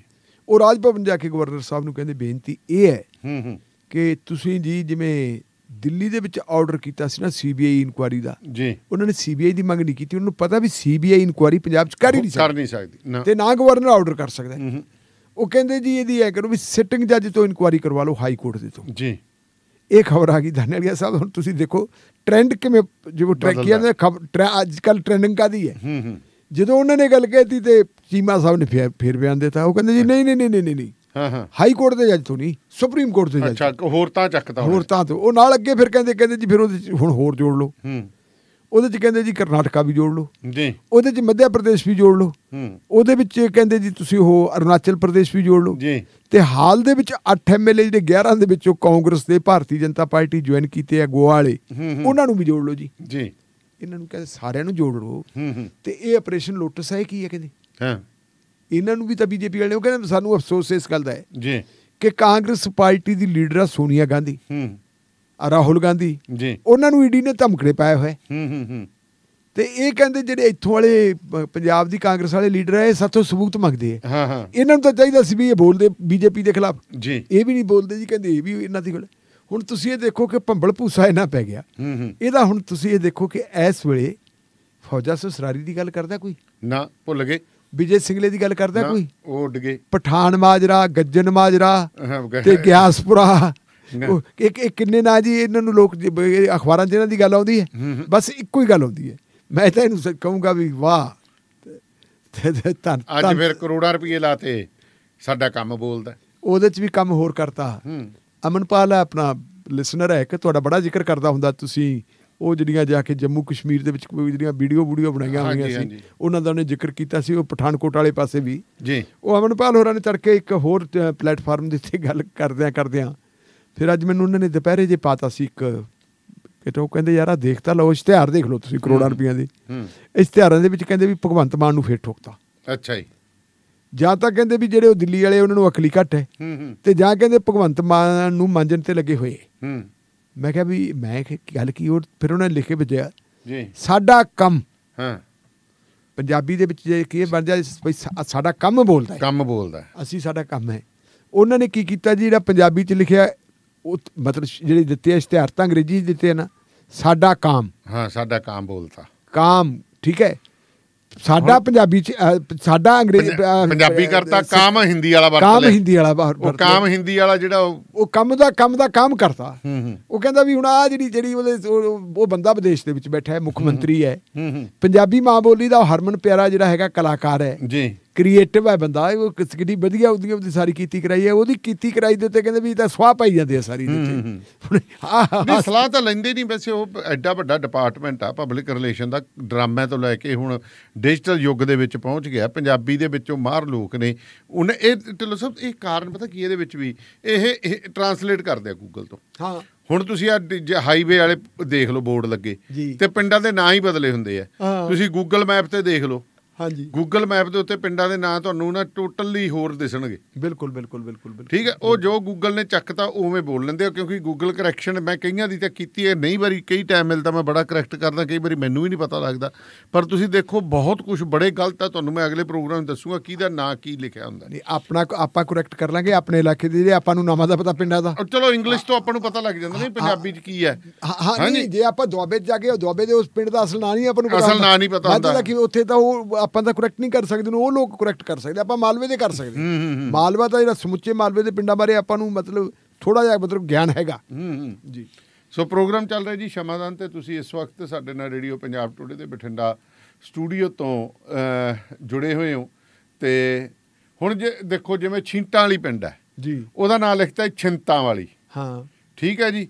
ਤੇ ਇਸੇ ਤਰ੍ਹਾਂ ਦੇਖੋ ਆਪਾਂ ਗੱਲ ਕਰਦੇ ਹਾਂ ਤਾਂ ਆਪਣੇ ਬੁਗਰਾ ਪਿੰਡ ਹੈ ਜੀ, ਉਹਦਾ ਨਾਂ ਬਦਲਤਾ। ਠੀਕ ਹੈ ਜੀ। ਤੇ ਬੜੇ ਪਿੰਡ ਨੇ, ਜੇ ਆਪਾਂ ਸਿੱਧੇ ਤੌਰ 'ਤੇ ਆਖੀਏ ਹਰਬਾਂਸਪੁਰਾ ਕਰਤਾ, ਹਰਬੰਸਪੁਰੇ ਨੂੰ ਹੈ ਜੀ। ਬਿਲਕੁਲ। ਤੇ ਇਹ ਚੀਜ਼ਾਂ ਨੇ। ਸੋ ਮੌੜਾ ਨੂੰ ਮੌਰਾ ਕਰਤਾ ਜੀ। ਤੇ ਹੁਣ ਆਪਾਂ ਗੱਲ ਕਰਦੇ ਹਾਂ ਜੀ, ਕਹਿੰਦੇ ਸਲਮਾਨ ਖਾਨ ਨੂੰ ਕਤਲ ਕਰਨ ਦੀਆਂ ਅਟੈਂਪਟਸ ਹੋ ਚੁੱਕੀਆਂ ਨੇ ਪਿਛਲੇ ਸਮੇਂ ਦੇ ਵਿੱਚ। ਅਸਲ ਦੇ ਵਿੱਚ ਜਿਹੜੀ ਹੁਣ ਇੱਕ ਨਾ ਜੀ ਗ੍ਰਿਫਤਾਰੀ ਹੋਈ ਹੈ, ਉਹ ਗ੍ਰਿਫਤਾਰੀ ਹੋਈ ਹੈ ਕਪਲ ਪੰਡਿਤ ਦੀ ਜੀ, ਜਿਹੜਾ ਸ਼ਾਰਪ ਸ਼ੂਟਰ ਸੀਗਾ। ਕਪਲ ਪੰਡਿਤ ਦੀ ਉਹਦੇ ਨਾਲ ਹੋਈ ਹੈ, ਦੀਪਕ ਮੁੰਡੀ ਦੇ ਨਾਲ। ਕਪਲ ਪੰਡਿਤ ਨੂੰ ਜਦੋਂ ਇੰਟਰੋਗੇਟ ਕੀਤਾ ਮਾਨਸਾ ਪੁਲਿਸ ਨੇ, ਉਹਨੇ ਜਿਹੜੇ ਇੰਕਸ਼ਾਫ ਕੀਤੇ ਹੈ, ਉਹ ਕਹਿੰਦਾ ਵੀ ਪਿਛਲੇ 3 ਮਹੀਨਿਆਂ 'ਚ ਸਲਮਾਨ ਖਾਨ ਨੂੰ ਕਤਲ ਕਰਨ ਦੇ 2 ਵਾਰੀ ਯਤਨ ਕੀਤੇ ਗਏ। ਅੱਛਾ ਜੀ। ਔਰ ਉਹਦੇ ਵਾਸਤੇ ਰੈਕੀ ਬਕਾਇਦਾ ਕੀਤੀ ਗਈ। ਔਰ ਇਹ ਫੈਸਲਾ ਕੀਤਾ ਗਿਆ ਕਿ ਉਹਨੂੰ ਉਹਦੇ ਘਰ ਨਹੀਂ ਮਾਰਿਆ ਜਾ ਸਕਦਾ। ਅੱਛਾ ਜੀ। ਉਹਨੂੰ ਉਹਦੇ ਫਾਰਮ ਹਾਊਸ ਦੇ ਵਿੱਚ ਮਾਰਿਆ ਜਾ ਸਕਦਾ। ਅੱਛਾ, ਉੱਥੇ ਖੁੱਲਾ ਤੁਰਿਆ ਫਿਰਦਾ, ਉਹਦਾ ਸਮਾਂ ਉਹਦਾ ਹੈ ਵੀ ਵੈਸੇ ਖੁੱਲਾ ਜਾਈ, ਜੰਗਲ ਬੂਟੀਆਂ ਜੀਆਂ ਹੈਗੀਆਂ ਉੱਧਰ। ਹਾਂ ਉੱਥੇ ਜਾ ਕੇ ਜਿਹੜੇ ਸ਼ੂਟਰ ਆ ਉਹ ਰਹਿੰਦੇ ਵੀ ਰਹੇ। ਸ਼ੁਰੂ ਦੇ ਵਿੱਚ ਮਤਲਬ ਜਿਹੜੀ ਹੈਗੀ ਹੈ ਇਹ ਕਮਾਂਡ ਜਿਹੜੀ ਜੀ ਇਹ ਸੰਪਤ ਨਹਿਰੇ ਨੂੰ ਦਿੱਤੀ ਸੀ ਜੀ। ਸੰਪਤ ਨਹਿਰੇ ਨੂੰ 2018 ਦੇ ਵਿੱਚ ਦਿੱਤੀ ਸੀ ਤੇ ਸੰਪਤ ਨਹਿਰੇ ਨੇ 2018 ਦੇ ਵਿੱਚ ਕੀਤੀ ਜੀ 4 ਵਾਰੀ ਉਹਨੂੰ ਕਤਲ ਕਰਨ ਦੀ ਕੋਸ਼ਿਸ਼ ਜੀ, 2018 ਤੋਂ ਲੈ ਕੇ ਹੁਣ ਤੱਕ। ਪਹਿਲਾਂ ਉਹਦੇ ਕੋਲ ਛੋਟਾ ਵੈਪਨ ਸੀ, ਪਿਸਟਲ ਲੈ ਕੇ ਦਿੱਤਾ ਉਹਨੂੰ। ਪਿਸਟਲ ਦੇ ਵਿੱਚ ਵੀ ਤੁਸੀਂ ਅੰਦਰ ਜਾ ਕੇ ਮਾਰ ਸਕਦੇ ਹੋ, ਲੇਕਿਨ ਉਹ ਪਿਸਟਲ ਦੀ ਮਾਰ ਤੋਂ ਦੂਰ ਸੀਗਾ, ਰੇਂਜ ਤੋਂ ਦੂਰ ਸੀ, ਨੇੜੇ ਨਹੀਂ ਸੀ ਜਾ ਸਕਦਾ। ਫਿਰ 4 ਲੱਖ ਰੁਪਏ ਦੀ ਇੱਕ ਰਾਈਫਲ ਲਈ, ਉਹ ਰਾਈਫਲ ਲੈ ਕੇ ਦਿੱਤੀ ਗਈ, ਪਰ ਉਹ ਫਿਰ ਵੀ ਉਹਦੇ ਕਾਬੂ ਨਹੀਂ ਆਇਆ। ਤੇ ਫਿਰ ਗੋਲਡੀ ਬਰਾੜ ਨੂੰ ਜਿੰਮਾ ਦਿੱਤਾ ਗਿਆ ਤੇ ਉਹਨੇ ਫਿਰ ਸੰਪਤ ਨਹਿਰੇ ਦਾ ਇੰਤਜ਼ਾਮ ਕੀਤਾ। ਸੰਪਤ ਨਹਿਰੇ ਦੇ ਨਾਲ ਜਿਹੜੇ ਹੈਗੇ ਹੈ ਸ਼ੂਟਰ ਸੰਤੋਸ਼ ਵਗੈਰਾ ਉਹ ਵੀ ਸੀ। ਔਰ ਇਹ ਤੁਹਾਨੂੰ ਪਤਾ ਹੀ ਹੈ ਕਿ ਜਿਹੜਾ ਬਿਸ਼ਨੋਈ ਭਾਈਚਾਰਾ ਹੈ, ਹਿਰਨ ਉਹਨਾਂ ਦੇ ਲਈ ਇੱਕ ਪੂਜਨਯੋਗ ਜਾਨਵਰ ਹੈ ਜੀ। ਤੇ ਕਾਲੇ ਹਿਰਨ ਦਾ ਇਹਨੇ ਸ਼ਿਕਾਰ ਕੀਤਾ ਸੀ। ਕਾਲੇ ਹਿਰਨ ਦੀ ਵਜ੍ਹਾ ਕਾਰਨ ਕਹਿੰਦੇ ਇਹਦੇ ਪਿੱਛੇ ਪਏ ਹੈ ਜੀ।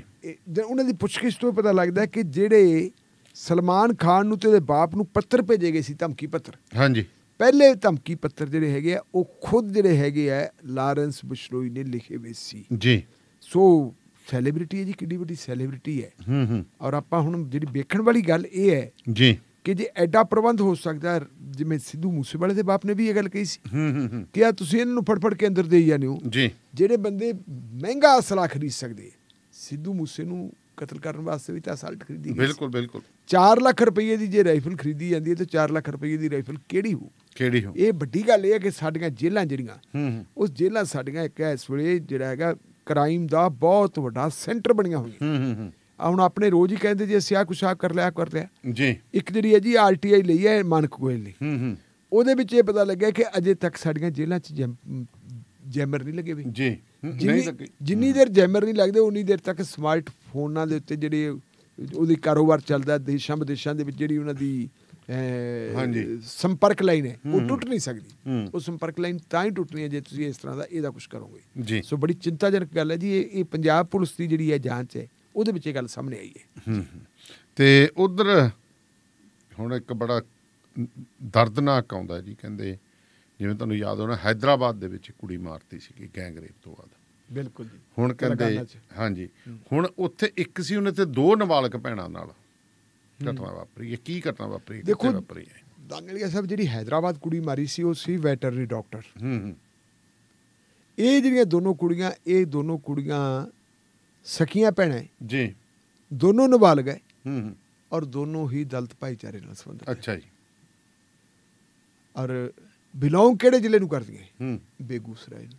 ਅੱਛਾ ਜੀ। ਤੇ ਬੇਗੂਸਰਾਏ ਦਾ ਚਲੋ ਇੱਕ ਨਾਂ ਵੱਡਾ ਹੈ, ਲੇਕਿਨ ਪਿਛਲੇ ਸਮੇਂ ਦੇ ਵਿੱਚ ਬੇਗੂਸਰਾਏ ਦੇ ਮੱਥੇ ਦੇ ਉੱਤੇ ਕਲੰਕ ਲੱਗ ਰਿਹਾ ਜੀ। ਪਹਿਲਾ ਕਲੰਕ ਤਾਂ ਤੁਹਾਨੂੰ ਪਤਾ ਵੀ ਉਹ ਜਿਹੜਾ ਹੈਗਾ ਟੈਨੀ ਮਿਸ਼ਰਾ ਦਾ ਮੁੰਡਾ। ਬਿਲਕੁਲ ਬਿਲਕੁਲ। ਆਸ਼ੀਸ਼ ਮਿਸ਼ਰਾ ਦਾ ਅਜੇ ਮਿਸ਼ਰਾ ਟੈਨੀ ਦਾ ਪੁੱਤ ਆ। ਆਸ਼ੀਸ਼ ਮਿਸ਼ਰਾ ਆਸ਼ੀਸ਼ ਮਿਸ਼ਰਾ ਨੇ ਕਿਸਾਨਾਂ ਦੇ ਉੱਤੇ ਚੜਾਈ ਸੀਗੀ ਥਾਰ ਗੱਡੀ ਜੀ, ਔਰ ਗੱਡੀ ਚੜਾ ਕੇ 4 ਕਿਸਾਨ, 1 ਪੱਤਰਕਾਰ, 5 ਬੰਦੇ ਉਹ ਕੁਚਲ ਕੇ ਮਾਰਦੇ ਸੀ। 3 BJP ਦੇ ਲੋਕ ਜਿਹੜੇ ਹੈਗੇ ਉਹ ਮਾਰੇ ਗਏ ਸੀ, 8 ਬੰਦੇ ਮਾਰੇ ਗਏ ਸੀ। ਉਹ ਮਾਮਲੇ ਨੇ ਜਿਹੜਾ ਅੰਤਰਰਾਸ਼ਟਰੀ ਪੱਧਰ ਦੇ ਉੱਤੇ ਬੇਗੂਸਰਾਏ ਨੂੰ ਬਦਨਾਮ ਕੀਤਾ ਸੀ ਕਿ ਉਸ ਇਲਾਕੇ ਦੇ ਵਿੱਚ ਇਹ ਹੋਇਆ। ਇਹ ਕੁੜੀਆਂ ਜਿਹੜੀਆਂ ਪਿੰਡ ਭਾਵੇਂ ਇਹਨਾਂ ਦਾ 60 ਕਿਲੋਮੀਟਰ ਦੂਰ ਹੈ ਸਦਰ ਮੁਕਾਮ ਤੋਂ, ਲੇਕਿਨ ਜਿਹੜੀ ਗੱਲ ਹੁੰਦੀ ਹੈ ਬੁੱਧਵਾਰ ਦੀ ਸ਼ਾਮ ਨੂੰ ਕਹਿੰਦੇ ਵੀ 3-3:30 ਵਜੇ ਇਹਨਾਂ ਦੇ ਘਰ ਕੁਛ 3 ਮੁੰਡੇ ਆਉਂਦੇ ਆ ਤੇ ਉਹ ਬਾਈਕਸ ਤੇ ਆਉਂਦੇ ਜੀ, ਔਰ ਉਹਨਾਂ ਕੁੜੀਆਂ ਨੂੰ ਦੋਨਾਂ ਨੂੰ ਪਸਲੂ ਕੇ ਉਹ ਲੈ ਕੇ ਚੱਲ ਜਾਂਦੇ ਆ ਲਿਜਾ ਕੇ। ਤੇ ਥੋੜੇ ਸਮੇਂ ਬਾਅਦ ਹੀ ਉਹਦੀ ਮਾਂ ਰੌਲਾ ਪਾਉਂਦੀ ਹੈ ਪਿੰਡ ਦੇ ਵਿੱਚ, ਕੁੜੀਆਂ ਨੂੰ ਕੋਈ ਲੈ ਗਿਆ। ਆਂਢੀਆਂ ਗੁਆਂਢੀਆਂ ਨੇ ਦੱਸਿਆ, ਜਿਹੜੀ ਪੱਤਰਕਾਰਾਂ ਦੀ ਉੱਥੇ ਟੀਮ ਗਈ ਹੈ। ਤੇ 5-5:30 ਵਜੇ ਦਿਨ ਤਾਂ ਦਾਨੇਵਾਲੀਆ ਸਾਹਿਬ ਪਿੰਡ ਤੋਂ 1 ਕਿਲੋਮੀਟਰ ਘਰ ਤੋਂ ਦੂਰ ਇੱਕ ਦਰਖਤ ਦੇ ਉੱਤੇ ਦੋਨਾਂ ਦੀਆਂ ਲਾਸ਼ਾਂ ਲਟਕ ਰਹੀਆਂ ਸੀ। ਲਾਸ਼ਾਂ ਲਟਕ ਰਹੀਆਂ ਸੀਗੀਆਂ। ਮਾਪਿਆਂ ਨੇ ਇਹ ਗੱਲ ਕਹੀ ਹੈ ਕਿ ਪਹਿਲਾਂ ਕੁੜੀਆਂ ਨੂੰ ਕਿਡਨੈਪ ਕੀਤਾ ਗਿਆ। ਪੁਲਿਸ ਨੇ ਕਿਡਨੈਪਿੰਗ ਦਾ ਨਹੀਂ ਉਹਦੇ 'ਚ ਦਰਜ ਕੀਤਾ ਸੀ, ਹਾਲਾਂਕਿ ਇਹ ਮਾਮਲਾ ਜਾਂਚ ਦਾ ਹੈ। ਜਾਂਚ ਦੇ ਵਿੱਚ ਜੇ ਕਿਡਨੈਪਿੰਗ ਨਹੀਂ ਕੀਤਾ ਤਾਂ ਧਾਰਾ ਹਟਾਈ ਜਾ ਸਕਦੀ ਹੈ। ਜੇ ਮਾਪੇ ਕਹਿੰਦੇ ਕਿ ਉਹਨਾਂ ਨੂੰ ਕਿਡਨੈਪ ਕੀਤਾ ਮਦਈ, ਤਾਂ ਉਹ ਜਿਹੜੀ FIR ਦੇ ਵਿੱਚ ਇਹ ਗੱਲ ਆਉਣੀ ਚਾਹੀਦੀ ਸੀ। ਪੁਲਿਸ ਦਾ ਜਿਹੜਾ ਹੈਗਾ ਤਰਕ ਇਹ ਹੈ ਕਿ ਅਸਲ ਦੇ ਵਿੱਚ ਉਹਨਾਂ ਦੇ ਗੁਆਂਢ ਦਾ ਹੀ ਇੱਕ ਮੁੰਡਾ ਸੀ।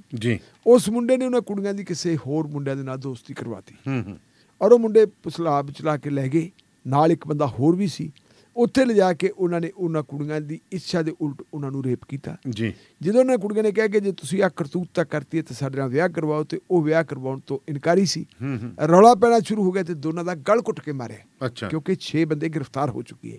ਇੱਕ ਬੰਦੇ ਨੂੰ ਤਾਂ ਭੱਜੇ ਜਾਂਦੇ ਨੂੰ ਪੁਲਿਸ ਨੇ ਗੋਲੀ ਮਾਰ ਕੇ ਪੈਰ ਦੇ ਵਿੱਚ ਜ਼ਖਮੀ ਕਰਕੇ ਸੁੱਟਿਆ। ਹਾਂਜੀ, ਉਹਨਾਂ ਦੀ ਜਿਹੜੀ ਇੰਟਰੋਗੇਸ਼ਨ ਹੋਈ ਆ ਉਹ ਕਹਿੰਦੇ ਵੀ ਜਦੋਂ ਇਹ ਵਿਆਹ 'ਤੇ ਰੌਲਾ ਪਾਉਂਦੀਆਂ ਸੀ ਤੇ ਉਸ ਵੇਲੇ ਅਸੀਂ ਇਹਨਾਂ ਦੇ ਗਲ ਘੁੱਟ ਕੇ ਮਾਰਨ ਤੋਂ ਬਾਅਦ ਫਿਰ ਹੋਰ ਮੁੰਡੇ ਬੁਲਾਏ, ਕਿਉਂਕਿ ਆਫਟਰ ਆਲ ਇੱਕ 17 ਸਾਲ ਦੀ ਕੁੜੀ, ਇੱਕ 15 ਸਾਲ ਦੀ ਕੁੜੀ ਹੈ, ਜਰਵਾਣੀਆਂ ਨੇ। ਹਾਂ, ਉਹਨਾਂ ਨੂੰ ਹੁਣ ਤੁਸੀਂ ਕਿਵੇਂ ਟੰਗੋਗੇ? ਉਹਨਾਂ ਦੀਆਂ ਚੁੰਨੀਆਂ ਦੇ ਨਾਲ ਉਹਨਾਂ ਨੂੰ ਟੰਗਿਆ, ਤਾਂ ਉਹਨਾਂ ਨੂੰ ਫਿਰ ਜਿਹੜਾ ਦਰਖਤ ਤੇ ਟੰਗਿਆ। ਇਹ ਪ੍ਰਭਾਵ ਦੇਣ ਦੀ ਕੋਸ਼ਿਸ਼ ਕੀਤੀ ਕਿ ਇਹਨਾਂ ਨੇ ਖੁਦਕੁਸ਼ੀ ਕੀਤੀ ਹੈ। ਲੇਕਿਨ ਕਿਉਂਕਿ ਪਿੰਡ ਦਾ ਮਾਹੌਲ ਇਸ ਕਿਸਮ ਦਾ ਹੋ ਗਿਆ, ਹਾਹਾਕਾਰ ਮਚ ਗਈ। ਪਿੰਡ ਦੀ ਸਥਿਤੀ ਹੈ ਕਿ ਪਿੰਡ ਦੇ ਵਿੱਚ ਇਸ ਵੇਲੇ ਪੁਲਿਸ ਛਾਉਣੀ ਦੇ ਵਿੱਚ ਤਬਦੀਲ ਕੀਤਾ ਹੋਇਆ। ਇਹ ਪਰਸੋਂ ਸ਼ਾਮ ਦੀ, ਇਹ ਬੁੱਧਵਾਰ ਦੀ ਘਟਨਾ, ਪੁਲਿਸ ਛਾਉਣੀ ਦੇ ਵਿੱਚ ਤਬਦੀਲ ਕੀਤਾ ਹੋਇਆ। ਪਰ ਉੱਥੇ ਲੋਕ ਜਾ ਰਹੇ ਲਗਾਤਾਰ, ਪੱਤਰਕਾਰ ਜਾਂਦੇ, ਆਮ ਲੋਕ ਜਾਂਦੇ, ਉਹਨਾਂ ਦੀ ਪੁੱਛਗਿੱਛ ਕਰਕੇ ਪੁਲਿਸ ਅੰਦਰ ਫੇਰ ਜਾਣ ਦਿੰਦੀ ਹੈ। ਉਹਨਾਂ ਨੇ ਕਿਹਾ ਜੀ ਅਸੀਂ ਨਹੀਂ ਇਹ ਹੈਗੇ, ਸੰਸਕਾਰ ਵੀ ਨਹੀਂ ਕਰਾਂਗੇ। ਰੌਲਾ ਪੈ ਗਿਆ, ਫਿਰ ਪੋਸਟਮਾਰਟਮ ਕਰਾਇਆ। ਦਾਨੇਵਾਲੀਆ ਸਾਹਿਬ ਪੋਸਟਮਾਰਟਮ ਦੇ ਵਿੱਚ ਰੇਪ ਦੀ ਪੁਸ਼ਟੀ ਹੋ ਗਈ ਹੈ। ਰੇਪ ਦੀ ਪੁਸ਼ਟੀ ਹੋ ਗਈ, ਇਹ ਵੀ ਪੁਸ਼ਟੀ ਹੋ ਗਈ ਕਿ ਉਹਨਾਂ ਦਾ ਗਲ ਘੁੱਟਿਆ ਸੀ। ਲੇਕਿਨ ਗਲ ਘੁੱਟ ਕੇ ਮਾਰਨ ਦਾ ਜਿਹੜਾ ਹੈਗਾ ਸਿਲਸਿਲਾ ਉਹਨਾਂ ਨੇ ਤੋੜੇ 'ਚ ਲੱਭ ਲਿਆ ਕਿ ਜੇ ਇਹਨਾਂ ਨੂੰ ਆਪਾਂ ਲਟਕਾ ਦਿਆਂਗੇ ਤੇ ਇਹ ਮੰਨਿਆ ਜਾਊਗਾ ਕਿ ਇਹਨਾਂ ਨੇ ਫਾਹਾ ਲਿਆ। ਚਲੋ ਮੰਨ ਲੈ ਕੋਈ ਕਿਸੇ ਨਾਲ ਕੋਈ ਧੱਕਾ ਮੁੱਕੀ ਹੋ ਗਈ, ਕੋਈ ਐਸੀ ਵੈਸੀ ਗੱਲ ਹੋ ਗਈ, ਕੋਈ ਮਾਪਿਆਂ ਤੋਂ ਦੁਖੀ ਹੈ, ਕੋਈ ਸੋਸਾਇਟੀ ਤੋਂ ਦੁਖੀ ਹੈ। ਇੱਕ ਬੰਦਾ ਤਾਂ ਖੁਦਕੁਸ਼ੀ ਕਰ ਸਕਦਾ, ਕਦੇ ਦੋ ਸਕੀਆਂ ਭੈਣਾਂ ਖੁਦਕੁਸ਼ੀਆਂ ਕਰਦੀਆਂ ਆਪਾਂ ਤਾਂ ਦੇਖੀ ਨਹੀਂ ਹੁੰਦੀਆਂ, ਜਾਂ ਤਾਂ ਟੋਟਲ ਪਰਿਵਾਰ ਮਰਦਾ ਹੈ। ਕਈ ਵਾਰੀ ਕੋਈ ਦੁੱਖ ਤਕਲੀਫ ਸਾਰੇ ਦਾ ਸਾਰਾ ਟੱਬਰ ਮਰ ਜਾਊਗਾ, ਸਾਰੇ ਦਾ ਸਾਰਾ ਟੱਬਰ ਮਰ ਜਾਂਦਾ। ਦਿੱਲੀ ਮਰਿਆ ਸੀ। ਜਾਂ ਜੇ ਕਿਸੇ ਪਰਿਵਾਰ ਦੇ ਵਿੱਚ ਗੱਲ ਕੋਈ ਆ ਜੇ, ਪਰਿਵਾਰ ਦਾ ਹੈਡ ਹੈ ਜਾਂ ਕੋਈ ਪਰਿਵਾਰ ਦਾ ਇੱਕ ਮੈਂਬਰ ਦੂਜਿਆਂ ਨੂੰ ਮਾਰ ਕੇ ਆਪ ਮਰ ਜਾਂਦਾ ਹੈ। ਲੇਕਿਨ ਆਪਣੀ ਮਰਜ਼ੀ ਨਾਲ ਪਰਿਵਾਰ ਦੇ ਦੋ ਭਰਾ ਦੋ ਭੈਣਾਂ ਇਕੱਠੀਆਂ ਉਹਨਾਂ ਨੇ ਕਦੇ ਫਾਹਾ ਲਿਆ ਹੋਵੇ, ਇਹ ਗੱਲ ਜਾਂਦੀ ਨਹੀਂ। ਹੁਣ ਇਹ ਆਪਣੇ ਆਪ ਦੇ ਵਿੱਚ ਤੁਸੀਂ ਦੇਖੋ ਦਰਦਨਾਕ, ਤੁਸੀਂ ਹੁਣ ਉਸ ਘਟਨਾ ਦੀ ਗੱਲ ਕੀਤੀ। ਖੈਰ ਪੁਲਿਸ ਨੇ ਬੰਦੇ ਫੜ ਕੇ ਮਾਰਤੇ ਸੀ, ਉਹਦੇ ਤੇ ਆ ਗਿਆ ਕਿ ਕਾਨੂੰਨ ਦੀ ਉਲੰਘਣਾ ਕਿਉਂ ਕੀਤੀ, ਤੇ ਉਹ ਪੁਲਿਸ ਵਾਲੇ ਫਸੇ ਪਏ। ਹੁਣ ਪਰਚਾ ਉਹਨਾਂ ਤੇ ਹੋ ਗਿਆ ਜੀ। ਪਰ ਇੱਕ ਸਾਨੂੰ ਇਹ ਦੇਖਣਾ ਪੈਣਾ ਹੈ, ਸਾਡਾ ਜਿਹੜਾ ਕਾਇਦਾ ਕਾਨੂੰਨ ਹੈ ਜੀ, ਇਹ ਗਰੀਬ ਵਾਸਤੇ ਹੈ ਜੀ, ਬਿਲਕੁਲ ਬਿਲਕੁਲ, ਇਹ ਅਮੀਰ ਵਾਸਤੇ ਹੈ। ਸਾਡੀ ਸਿਵਲ ਸੁਸਾਇਟੀ ਦੀ ਸਥਿਤੀ ਦੇਖੋ, ਕੁੜੀ ਨਿਰਭਇਆ ਸੀ, ਉਹ ਦਿੱਲੀ ਦੀ ਰਹਿਣ ਵਾਲੀ ਸੀ। ਜੋ ਕੁਛ ਹੋਇਆ ਬਹੁਤ ਮਾੜਾ ਹੋਇਆ। ਸਾਰਾ ਪੋਲੀਟੀਕਲ ਲਾਣਾ, ਸਾਰਾ ਦੇਸ਼ ਖੜਾ ਹੋ ਗਿਆ ਸੀ ਮੋਮਬੱਤੀਆਂ ਲੈ ਕੇ ਤੇ ਸਾਰਾ ਕੁਛ ਕਰਕੇ। ਹੁਣ ਜਿਹੜੇ ਹੈਗੇ ਜਿਹੜੇ ਗਰੀਬ ਲੋਕ, ਉਹਨਾਂ ਦੇ ਨਾਲ ਇਸ ਤਰ੍ਹਾਂ ਦਾ ਹੁੰਦਾ ਹੈ। ਉਹਨਾਂ ਦੇ ਹੱਕ ਦੇ ਵਿੱਚ ਜਿਹੜੀ ਆਵਾਜ਼ ਬੁਲੰਦ ਹੋਣੀ ਚਾਹੀਦੀ ਹੈ, ਉਹ ਆਵਾਜ਼ ਬੁਲੰਦ ਨਹੀਂ ਹੋ ਰਹੀ। ਦੁੱਖ ਇਸ ਗੱਲ ਦਾ ਹੈ। ਸੋ ਪ੍ਰੋਗਰਾਮ ਸ਼ਮਾਦਾਨ ਇੱਥੇ ਹੀ ਸਮਾਪਤ ਕਰਨ ਦੀ ਆਗਿਆ ਚਾਹੁੰਦੇ ਹਾਂ ਜੀ। ਇਹ ਪ੍ਰੋਗਰਾਮ ਤੁਹਾਨੂੰ ਕਿਸ ਤਰ੍ਹਾਂ ਲੱਗਾ, ਸਾਨੂੰ YouTube ਅਤੇ Facebook ਪੇਜ ਦੇ ਉੱਤੇ ਕਮੈਂਟ ਜ਼ਰੂਰ ਕਰਨਾ। ਸੋ ਸ਼ੁਕਰੀਆ ਸਮਾਂ ਦੇਣ ਦੇ ਲਈ। ਹੁਣ ਸੋਮਵਾਰ ਨੂੰ ਮੁਲਾਕਾਤ ਹੋਏਗੀ ਤੇ ਕੱਲ੍ਹ ਨੂੰ ਸਵੇਰੇ 6:30 ਵਜੇ ਕੌਮਤਾ ਮਨਾਸੋ ਦੀ ਪ੍ਰੋਗਰਾਮ ਸ਼ਮਾਦਾਨ ਲੈ ਕੇ ਆਪਣੇ ਗੱਲਾਂ ਗੂੜੀਆਂ ਲੈ ਕੇ